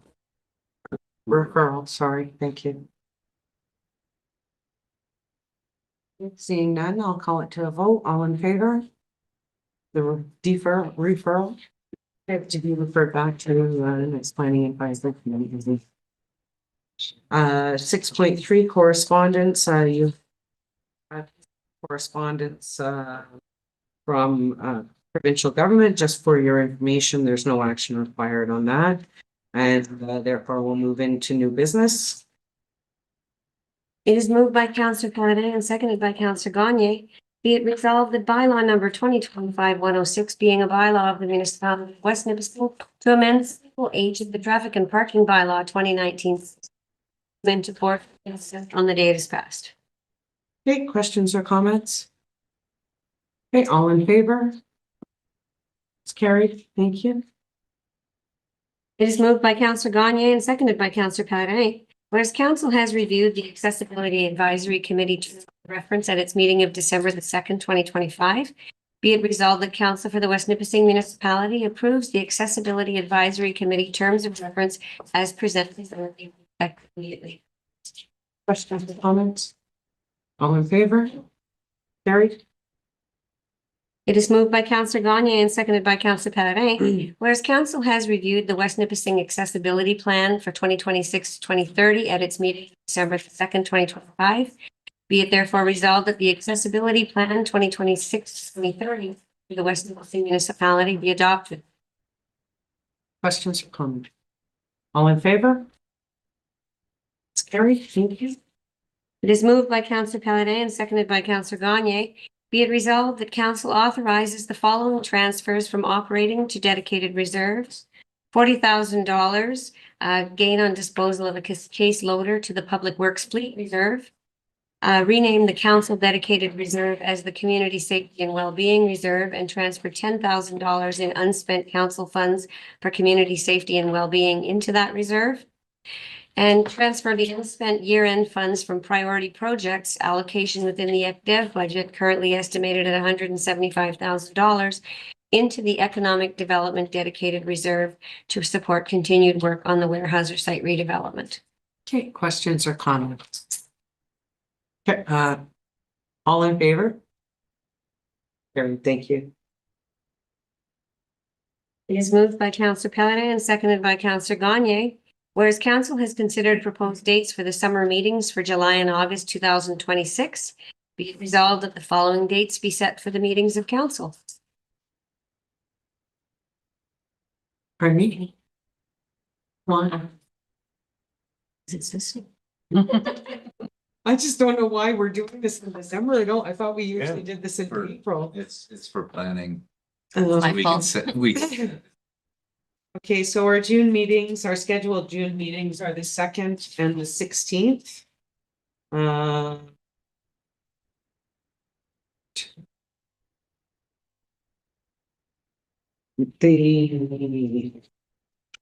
So we have for July, the 7th, the 14th, and the 21st. 2026. Anybody have the? Nobody has any plans in July and August already? Like next week. Okay, When? I just had a question. yeah, Just like yes. with Yes, sir. it being an election year, and so probably like October, is it still meetings like? Yes. Or- Yes. Oh, there is. So there's still the normal schedule. Yeah. I was just gonna say, maybe we just do 2 a month in those months and then have less in those months where it's. No. But I guess not. No, sorry. Okay, July 14th. Anybody have do with that one? Or, Madam Mayor, AMO is August 16th to 16th to the 19th. okay. So then the 11th of August, 14th of July, 11th of August. Is that suitable for everybody? Okay. Okay, so the following dates be set for the meetings of council to be held on July 14th, 2026, and Tuesday, August the 11th, 2026. Thank you. I just in advance of the vote, I'd like to apologize for my father for scheduling a council meeting on his birthday. All in favor? I can't be in line. Carried, thank you. Okay, it is moved by Councillor Paladin and seconded by Councillor Rivard. Be it resolved that bylaw number 2025-107 being a bylaw of the municipality of West Nipissing to appoint a drainage superintendent for the West Nipissing municipality, have come into force and take effect on the day it is passed. Okay. Questions or comments? Councillor Hillary? Who pays for the superintendent? It's a people, the municipality and Omafra. And when we had one of the meetings there, we thought that it was Monsieur Rima was the superintendent. All the time it's was Mr. Lindley working for the engineer firm. Well, we didn't think that Mr. Remyard was the drainage superintendent. He was doing the work. Okay. Like he was doing some of the on the ground work for the municipality. However, the appointed drainage superintendent was always Mr. Well, it's Case Smart Associates. K Smart Associates, the firm. And so what this bylaw is doing is removing K Smart and Associates. Oh, sorry. We are appointing An additional drainage an superintendent. additional drainage superintendent. There are some transitional matters that need to be rolled out in a couple of months. Oh, we, So right now, we're looking to appoint Mr. Remyard in that position, and it is similar to by law enforcement position. It is a statutory position that must be appointed by council. So this bylaw is doing that, and then staff will be working to maybe look at a more efficient ways to manage that our responsibility. So how does that work? As payment? There specific salary for this or pay as you go? Does some job? No, but he doesn't work full time. If he's called to do. This is a public works, current public works employee, Yeah, Mr. Remier. Mhm. So it will be part of his ongoing job duties. I believe.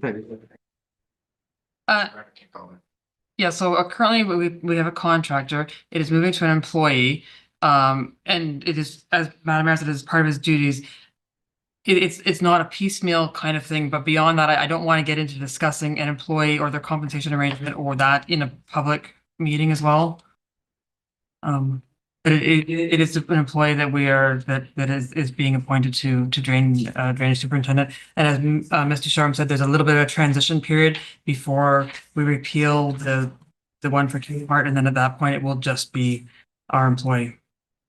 So before, when Mr. Langley was the superintendent, He still he is. still is. No, Yes. yes.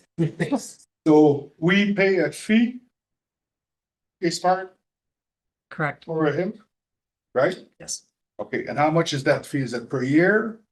It depends on the calls. So he just charges us an hourly rate. It has been not very substantial in the last several years because we've been doing it internally. Thank you. Thank you. Other questions or comments? Resolutions on the floor. I'll put it to a vote. All those in favor? It's carried. It is moved by Councillor Rivard and seconded by Councillor Parin. Be it resolved that council update its decision on December the 2nd, 2025 regarding the discretionary grant fee waiver for the North Bay Humane Society to include the additional booster clinic date of December the 29th, 2025, which was omitted in the original memo and resolution. Be it further resolved that council approve of an additional fee waiver of $700 for the Marcel Noel Hall rental associated with the December 29th booster clinic, bringing the total approved waiver for this organization to $1,400. Questions or comments? All in favor? Carried. Okay, sorry, move on to the addendum. We have two items on the addendum for this evening. Moved by Councillor Paladin and seconded by Councillor Rivard. Whereas the West Nipissing Municipality has received a joint discretionary grant and fee waiver application from the Whitewoods Public School, Northern Secondary School, and École Secondaire Publique Nipissing West, requesting a waiver of the fees for the Marcel Noel Hall on December the 17th to conduct a joint Christmas dinner for students. And whereas the requested fee waiver totals $700 as outlined in the memorandum, be it resolved that council for the West Nipissing Municipality approves $700 fee waiver for the Whitewoods Public School, Northern Secondary School, and École Secondaire Publique Nipissing West use of the Marcel Noel Hall on December the 17th. Any questions or comments? All in favor? It's carried. Thank you. It is moved by Councillor Rivard and seconded by Councillor Parin. Be it resolved that council for the West Nipissing Municipality hereby authorizes the transfer of unspent funds in the amount of $30,000 from the 2025 operating budget to a dedicated reserve for the recruitment and retention of health professionals. Questions or comments? All in favor? Carried. Thank you. Okay, I will just give a brief mayor's report. Don't pack your things yet. This is our last council meeting for 2025. It's been a really great year. It's been a busy December. And so before we kind of roll into the holiday season, I did want to take the opportunity just to, first of all, acknowledge my council colleagues here. I would like to thank each and every one of you for the work that you have put in during the year. It has been an extraordinarily busy year. There's been a lot of change and there's been a lot of things going on. And through it all, you guys have shown great dedication and commitment to the community, one another, which I think is truly commendable, and the camaraderie that we have around this table. And I do want to say to all of you that it is an absolute pleasure working with you. To our senior staff team, it's been a year of transition, let's say, and we as a council certainly appreciate the work that you put in and the support that you have given to us throughout the year, but especially through the transition of the organization with bringing on a new CAO after having Mr. Barbeau here with us for 25 years. And on behalf of council, I want to thank you for all of the support and work that you have put in. Mr. Piedmont, it is truly a pleasure to have you here at the council table with us and have you leading the organization from within City Hall. We look forward to 2026 with you. and to our residents, our community members, and the many groups of volunteers and people who do fabulous things every day to make West Nipissing a fabulous place to live. Thank you for your efforts, because without you, without our residents, without these groups, we wouldn't merely be what we are. So in the spirit of the holidays, I'd like to wish everyone in this room, in this building, and in the community a very Merry Christmas, a happy holiday season, and all the best for 2026. Oh, wait, questions or comments, Councillor Betty? We don't usually get questions on the mayor's. I just want to add to that. I just want to also thank you, Madam Mayor, because you show amazing leadership, and the support you give each one of us on council makes our job so much easier. We wouldn't be able to do what we do without you stewarding this council. So thank you for everything you do. Thank you. Okay. Was it? Oh, my, okay. Councillor Pellerin. Just a comment. Tempo here.